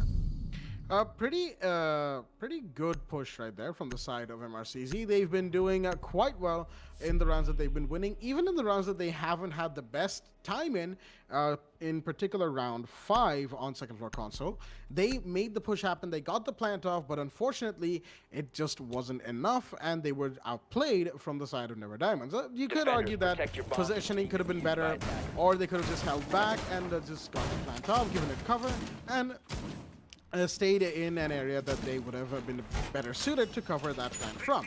But with the push coming in from both of the defenders, and the fact that Cobra, who was playing the Echo in that round, got thermite instantly after the plant, didn't really leave the last attacker with a whole lot of leg room to make a rotate happen. So, you know, MRCZ have been doing very well for themselves in this match so far, and just the fact that there have been rounds where Never Diamonds have outplayed them. Will we see that trend continue? Of course, remains to be seen, because now it's a whole new ball game with Mercenaries on the defense and Never Diamonds on the attack. They're going to be relearning how their opponent pushes and holds accordingly, and making improvisations to their strategies as well. I mean, on top of all the data they've collected from, of course, watching all the streams and the VODs that we've had for Season 2 of the WD Black the Esports Club League for Rainbow Six Siege. That being said, we're going to see Mojo rotate up towards admin right here, rappelling up right there. And there's a castle barricade in front of Vinci that's going to be taken out by the sledge, who was also on the same rappel. That is Sam right there. And there's, of course, somebody inside of Connector. That is Daft the castle. But Vinci has rappelled down onto the ground, that is. And he's not going to be catching any sort of bullets from that UMP. MI7 is that? Okay, that is bottom Visa stairs. He's halfway down the bottom Visa stairs, going down towards the blue and or red hallway. Is he on intel? He is. He's on cams. Alrighty then, MI7 using the cams as he can, the default cams as it were, and he knows that the one in Visa got taken out, but does he know where from? As we've got Lexus going for a run out. Alrighty then, the Jaeger's gonna find one. Maybe, no, he misses, and he's gonna go down. Lexus, no! That is not how you try and secure an early kill for your team. As MRCZ, well, looks like they're going to be losing the Jaeger really quickly in the round. Noctis is using the default cam to try and make sure that whoever comes to take Jaeger's head, that is Vinci right there, gets taken out, but there we go. Lexus is going to be going down. Vinci confirms onto the Jaeger, and unfortunately, that is a pretty big misplay from the side of MRCZ and Lexus in general. Didn't need to do that, and unfortunately, he's just sort of thrown his life away. That being said, a 4 versus 5 right now. Make that a 3 versus 5 as Sam collects onto Insane. And MRC's here being pushed on the backfoot from the side of Never Diamonds right now. As MI7 will collect onto Sam. Alrighty then. Sam goes down. The sledge is off the board. But will that be enough, or is it too late for the side of MRCZ? MI7, he's rotating around Visa right now. And he might just be able to get a couple of kills for himself. But there's Cobra right. He is, and noticed him. Oh dear me, the IQ will happily take one of the easiest kills that he's ever had. As a Daft, excuse me, will take down Mojo. That's the diffuser drop inside of sight. And that is a big kill right there. With the diffuser in their sights, it might just be that much harder for Never Diamonds to get the plant off. Default cameras definitely spotted Shulker, as Vinci is going to be taking a little bit of damage from the Evil Eye, but no, Daft is going to go down, and it's all down to Noctis inside a bathroom, and they know where he is for that matter, as the Evil Eye needs to try and make a denial happen, but will it? No, the Aldous come out, shots are being fired, but the pings are going all over the place, and there's of course somebody else on Spiral by Long Desk. The plant has gone off. It's a 1v3 post plant right now. That the all has to play. And there we go. The Maestro gets the kill as the Noctis takes down Cobra. That's the first one in this 1v3 situation. We've seen Maestro players pull off this sort of play before. Will we see another one from this Maestro right here? That is Noctis for MRCZ. He's got one on meeting balcony to contend with. Does he know what he's playing? Probably not. He peaks a little bit too high, but the attacker's very prone right there actually. Outside of meeting, he knows he doesn't have to peek, and Noctis is the one who's gonna have to peek. He's only out of time. He's gonna go for the push on the service stairs, and then he's gonna see the Nomad. He's gonna collect on the kill, but that is too little too late. Time is out, and so is his life expectancy, as Shulker will bag the kill right there and give Never Diamonds round 7. Never Diamonds once again with a very swift attack is going to award them a 4-3 scoreline here as we proceed. Round 8, just like you said, Never Diamonds are a very important win that they needed for themselves, and the way this map plays out, it's a little attacker favored, and both these teams are not leaving any stone unturned on in the terms of getting that advantage for themselves. Definitely the run out from Lexus was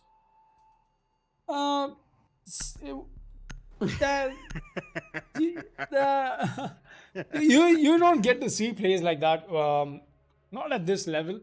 Attackers need to locate Lexus and just defuse having a bad day. Looks like he was not warmed up before this match started, and playing the carbine on the Jaeger, a gun that is preferred by, I don't know, that by most of the people who play defense on, and I have no idea why Lexus just couldn't connect his shots there. But anyways, he's going to change up his reflex sight onto holographic now that the reflex apparently did not work out for him. As anyways, that out of the way, I'm not going to be flaming Lexus anymore, as I already have enough of that. Excuse me. We'll be seeing MI7. He's going to be holding down on top. He's got to make sure that whatever he's doing works out in his favor. Insane once again bringing out a similar mute hold that we did see Never Diamonds bring out for themselves. Daft is going to be on the roam as well, while MI7 actually is not going to be bandit tricking at all for that matter. Usually we see the bandit stationed up in the garage to make sure the bandit trick comes in, and I don't think the Thatcher is banned either. So anyways, we'll be seeing ourselves running on this match here, round 8. Daft still holding strong. Lexus is going to get his brains flashed out. Not sure where that came in from. He's going to be on site. Yellow, that is where the flashes are coming in from the burn of the ADSs. While MI7 is going to be back on site. Insane is here, but Shulker is here as well to collect a frag for himself onto Daft.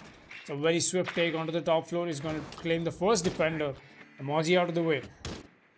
Still got the mute to worry about. That is, mind you, the only defender still staying alive onto the first floor. Everybody else from the side of Mercenaries are going to be on the bottom floor. A big hole comes right up from the side of Mojo, and that is going to be the Thermite opening up the garage. No contest coming in from the mute or the bandit for that matter, as both of them will be alive, but then again, not essentially something that you want to do. On a map like this, you can play dynamically, you can have the breach gone for the attackers, you can even play a retake potential, but looks like from the way Mercenaries is playing this, they are relying a little too much on the frag potential that they bring for themselves. And mind you, Mercenaries' frag potential is no joke. They completely justify the team name that they have for themselves, gunning down people like they are amazing mercs. That is, C4 comes out, is not going to claim anything except scraping the shoulder of the buck here. Soft breach comes in from the buck, is doing perfect job how a buck is supposed to do. So many lines of sight is being established from the top floor on towards the side. Insane. All he has to do is just hold on to this. Goes on for the shotgun kill. Nothing to connect so far. Vinci is not even going to lose a lot of his HP for that matter. Stuns come out. ADSs are going to catch that out. And the Zofia lifelines are here into play as well. Shotgun comes out in panic. He's going to claim one. No, he's going to claim nobody actually. And Vinci is going to be the victor of that fight. Kalkur is going to be the collector of that kill as well. MI7 holding down to his angle that he's established for himself, while the push from the backside is eminent right now. So much manpower alive for the side of Never Diamonds to make this push happen. IQ pushing in, almost getting claimed by Lexus. Lexus, you've got this. Meanwhile, Sam is going to bring in a TK onto Mojo. Shulker is going to claim the life of MI7. The push comes in from the yellow, and the wall bangs are going to connect, and it's all down to Noctis, but Cobra is here to get that frag for himself as well as Never Diamonds win on round 8 and proceed to round 9 with the first marginal advantage that they've taken for themselves on this matchup here. And a very good take from the attacking team is going to put Mercenaries on the deficit in terms of round count. Well, 5-3 in favor of Never Diamonds. They find themselves in a situation similar to how they were in the early game, but 2-0, they had the 2-round lead, and they will definitely like to not make a repeat performance of the early game in this very match itself, let alone what we've seen before from them. All of the memes are a very good indicator of where Never Diamonds stand. And, you know, they just don't want to have that unfortunate situation come back at them, as we're going to be seeing the second floor console hold come out from the side of MRCZ. They are trying their hardest, but just not being able to connect, going for peaks that shouldn't have been gone for. And at the end of the day, sometimes it just isn't worth it. And MRCZ need to buckle up nice and quickly, pick themselves back up, and pick their game back up as well. That being said, round 9, there's still plenty of time, one round's worth of time before MRCs are going to be pushed completely onto the back foot, and then they'll only have one absolute round to continue winning rounds for themselves. So while they still have this leeway of one round in hand, they need to make sure they get as many rounds in their pocket as possible. If they don't, then it'll be all over for them tonight. That being said, we're going to see the castle make a rotate out from bathroom into yellow. Of course, that is a pretty standard rotate. We've seen that before. And of course, Castle himself as an operator has been seen plenty of times before on top floor of Consulate. He's going to be putting down a normal barricade as he's all out of castle barricades. The last one he had, he put down on the door to admin, shutting that area off for the attackers so that they couldn't push in from where they want to. You know, redirecting them or forcing them to expend some utility to get rid of those castle barricades. Action phase, of course, is nice and well underway for the side of Never Diamonds as they look to secure this match for themselves. A breach charge comes out by Vinci, who has made his presence felt on connector window. He's going to rappel down to the ground, and this time just going to hold the angle to make sure nobody gets too smart and tries to peek it. He's going to be going up to meeting balcony once he's done with that and making the push happen from here. He's already got a air jab here to stop the runouts from the defenders, and he's going to be having his gun trained in this direction as well to make sure that no defender gets too smart and even tries to push him. Sam in the meanwhile droning inside of Visa as the Thermite blows open the single wall of admin to give themselves, that is Never Diamonds, a line of sight all the way into meeting and construction connector, excuse me. And a grenade goes out from Sam. Thermite's drone, unfortunately, is caught in a mute jammer and is unstuck. Okay, that's Shulker's drone, mind you. And okay, let's guess that grenade did connect in a way. As Thermite, that is Mojo, is going to be going for the rappel down onto second floor balcony. Nomad's going to be droning for him, but no, her drone gets taken out before she could do a whole lot with it. And there is, of course, an operator inside of, is that even meeting? I think that might be, as Sam is, oh, it's not actually, he's inside of connector, as Sam is pushing up on the service stairs area on the door to connector.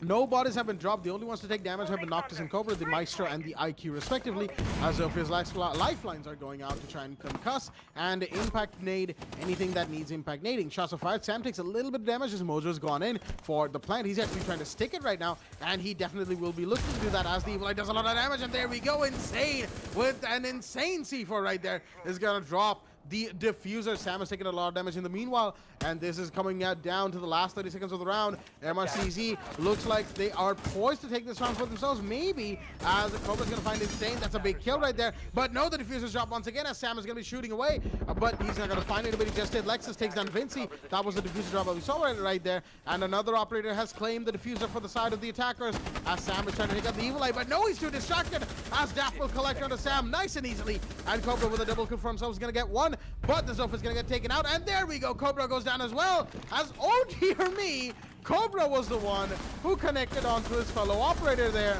and that is just completely unfortunate for the side of Never Diamonds as MRCZ, they keep themselves alive by winning round 9.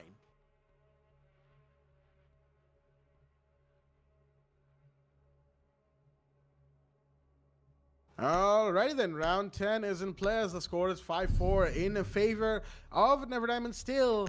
But are we seeing Never Diamonds classic plays come in once again?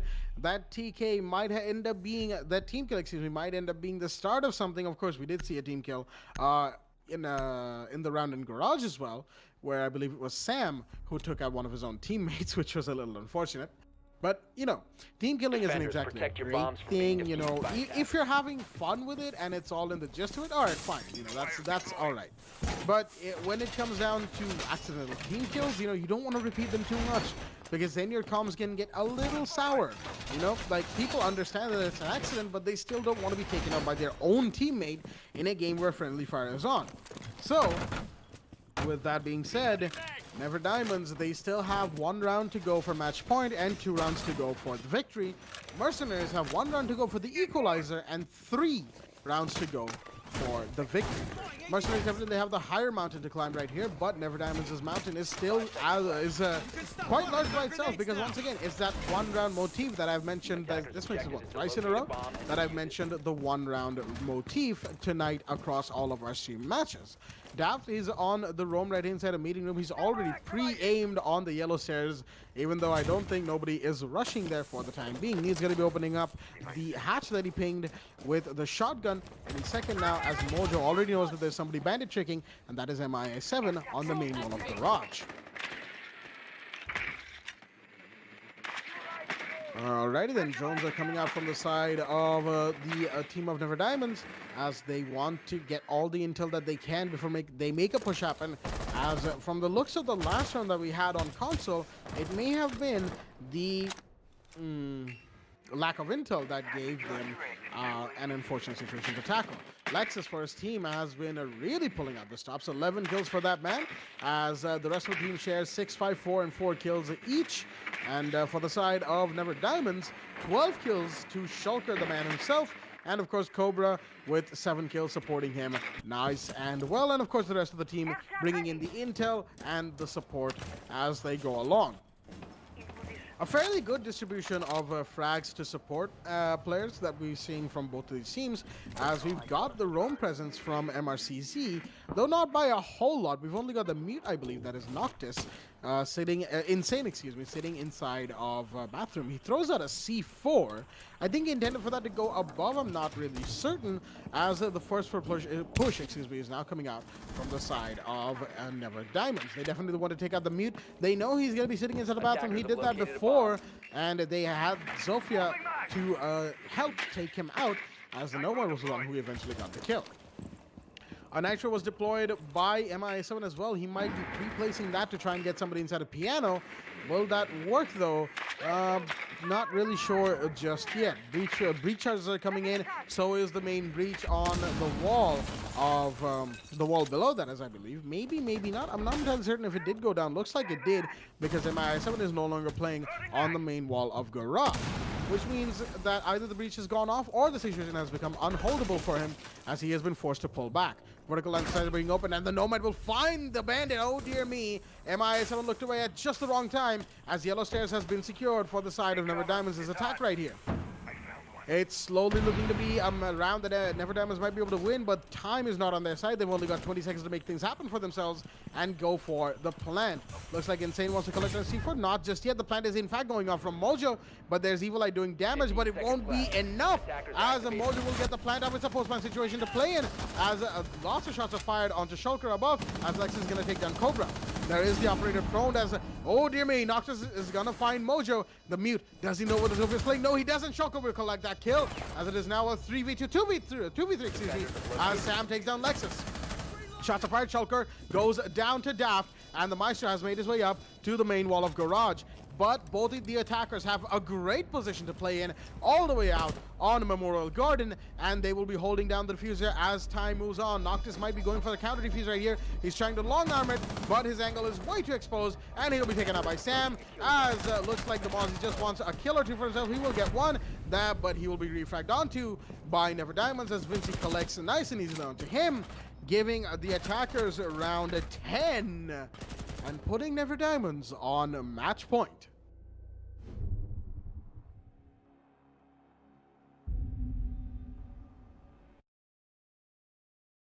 All right, Never Diamonds going to match point. 6-4 is going to be the scoreline here. Consulate being a map where Mercenaries have been amazing. They've got a really good track record when it comes to Consulate. I wouldn't really say a flawless track record, but then again, there's moments like these where teams come prepared. They make sure that I think Never Diamonds have been stronger than ever. In fact, the way they've been playing out in the Esports Club League so far, really good play from Never Diamonds. And more than that, this match in specific for Never Diamonds, it's been more of a precision take on how they are trying to break down Mercenaries over here. They're definitely getting into the heads, and more than that, they're definitely outplaying them. The way they're setting up themselves up, isolating the roam that Mercenaries is bringing out, because it's either a one-man roam onto the top floor, or even a passive-aggressive roam coming down onto the first floor with a mute that is always playing with his mute jammers, a little bit comfortable in the bathroom, but he's just being isolated. All they're doing is leaving away an air jab on his doorway, because the only two ways that the mute can go out of there is either towards the piano room and through the antechamber, or drop the hatch.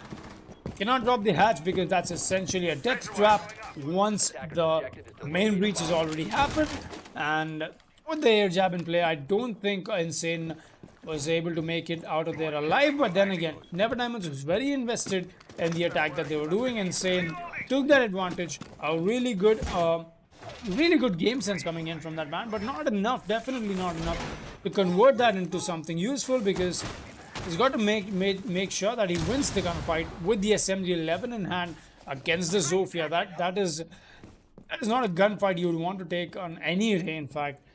Zofia's just got a way better gun than the SMG 11. Breach has already gone down from the side of Never Diamonds. A very swift breach coming in from them as well. As despite no Thatcher being used, a quick take onto the breach. I really love that. Never Diamonds, really good, really swift as well. Shulker making his way in onto the copier window inside admin.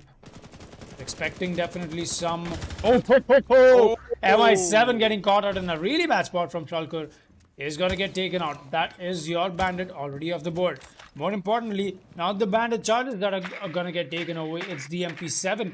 And more than that, it is MI7 taken out. MI7, such an influential player, such an amazing fragger. He's been topping the board in terms of the frag potential that he's brought in the week 1 for season 2 of the WD Black the Esports Club Rainbow Six Siege League. But looks like it's just not going to be his day. Never Diamonds are amazing, man, so far in season 2. Daft is still holding down on yellow stairs. Noctis is going to be watching for anybody trying to get a little too aggressive onto the breach that has just happened. But Daft does get spotted out on the yellow. He's going to get himself a free passage, but he chooses not to go for it. He gets caught out by Shulker as a second kill for the Zofia so far in this round. Sam going to do a lot of soft reaching. That is what a sled should do. C4 goes out as well. I assume that was coming in from the Kyrie, but Shulker is going to claim the life of Lexus as well. It's all on Insane and Noctis to keep things alive and give Mercenaries another breathing chance. Question is, will they be able to? Insane getting tagged along from all possible angles that have been opened. Meanwhile, Noctis is going to win that fight. It's a 1 versus 4 ace class situation for the Maestro. So 40 seconds left on the board. Plant is going down. Shulker is here. Vince is here. And so is Sam. He is going to maneuver back. Noctis is going to be a little too busy. Sam is going to be very quick to the trigger and get himself the kill. And GG well played in the chat already. Never Diamonds getting themselves this win 7-4 on Consulate against Mercenaries. And mind you, this is going to put them on top of the leaderboard. Never Diamonds on 12 points, topping everything that Division 2 has thrown at them so far. No losses from Never Diamonds, and what a play this team has been showing so far in this division on season 2. Amazing frags. Look at that. Shulker and Sam, 16 and 11 frags for themselves. Mercenaries just not having a good day today. I definitely don't want to go against Never Diamonds. If this is the game that they've been putting out in the past 1 week, this is the week day 2, in fact, for Never Diamonds on Division 2. And what a week has it been for Never Diamonds so far. What a series of weeks for that matter. No losses so far on both the weeks continued. Just amazing play for that. Blackjack, anything you have to say? Well, I've got just a couple of things to say, which is one, well played to all of the teams on the stream matches today. We saw some amazing plays, some not so amazing plays, some memes, and obviously, who can forget the Flame Blame? I'm not gonna detail the specifics, mind you, but the match I'm talking about was the first game of tonight, Sun Esports versus Virtual 5. Speaking of which, let's have a quick roundup of the games we've had today. Sun Asia versus Virtual 5 on Cafe Dostoevsky was won by Virtual 5 on maximum overtime, round 15. They won that game 8-7. The second game of tonight, Hoffen Esports versus Instinct Esports. Hoffen took Instinct to the cleaners and back, 7-1 to Hoffen on Cafe once again. And the last game of tonight, Mercenaries versus Never Diamonds on Consulate that we just had. Never Diamonds winning 7-4 over Mercenaries. Well played to all the teams. Well played to Never Diamonds, Hoffen Esports, and of course Virtual 5. And we will see everybody tomorrow, as that has been my closing thoughts. And enough from me, a Blackjack, and of course my co-caster Foxy, as we're going to be moving into Division 1 as of the weekend, starting tomorrow with Day 3 of Division 1 for Season 2. It's going to be very, very exciting. So everybody, stay tuned. Alrighty then, ladies and gentlemen, welcome back to the WD Black the Esports Club League for Rainbow Six Siege. I'm your host Blackjack, and joining me tonight is Mojo from Diamonds for a little bit of a special interview. Mojo, how do you feel today? Feeling all right, man. Absolutely. So, first place in Division 2 so far. You guys have done amazing in Season 2 of the WD Black the Esports Club League. What has your team been doing? What have you guys been eating? I don't know. It's just the self-made food that we are making. It sucks, but it keeps us winning, so it's fine. Absolutely. And any particular plans that you guys have for future games going forward in not just Season 2, but 3, 4, and 5? Let's see. So pretty much so far we have seen a lot of roster changes here. So yeah, let's see if the squad continues, then hopefully we can do good in the future season also. But let's see how it goes. Any particular team that you guys think you should watch out for? Dude, I think the team that we should watch out for is Never Diamond itself. I'm not sure you guys have known that or not. So we are quite used to throwing our games when it comes to 6.52 or whatever. So yeah, but jokes apart, I think currently in Division 2 right now, we are very much looking ahead for the game tonight against Merck. So let's see how it goes. Absolutely. And any tips or any pointers that you have for, say, upcoming players who want to join the competitive Siege community? Dude, you need to have a IGL like Vinci. That's the key thing to it. I'm telling you. I mean, just do your best, dude. I'm not the right person to speak. But yeah. Alrighty then. And any message to fans before we wrap up this interview right here? Just keep watching the stream. I think these guys are doing like quite a good job over here in organizing these tournaments. So yeah, keep watching, keep sharing, so that the Siege community gets stronger and stronger. Absolutely. So with that being said, that's going to be it for from us. That is, of course, myself, Blackjack, and Mojo from Never Diamonds for this interview right here. And we'll be shifting right back to the games. The moment of creation is a form of magic, where an off becomes an on, a 0 becomes a 1, then another, and another, until, deep in the complexity, you discover order, speed, reliability, power. Experience the WD Black NVMe SSD.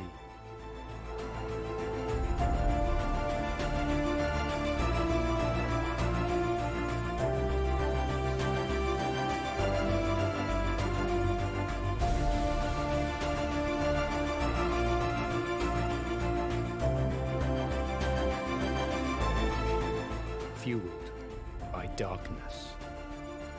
Level up to NVMe SSD performance.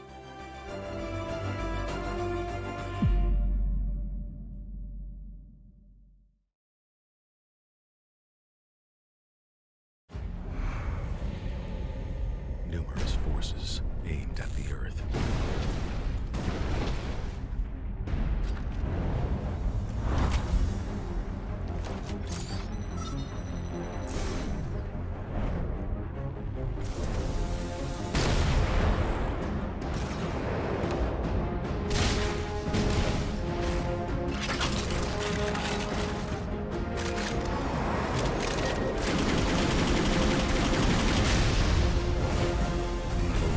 And injustice.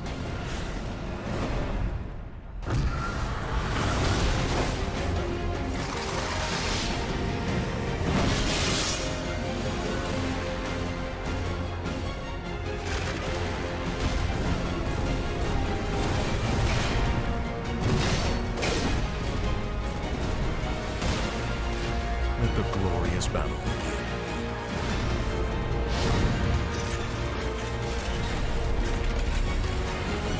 Geared up for victory. LG Ultragear Gaming Monitor.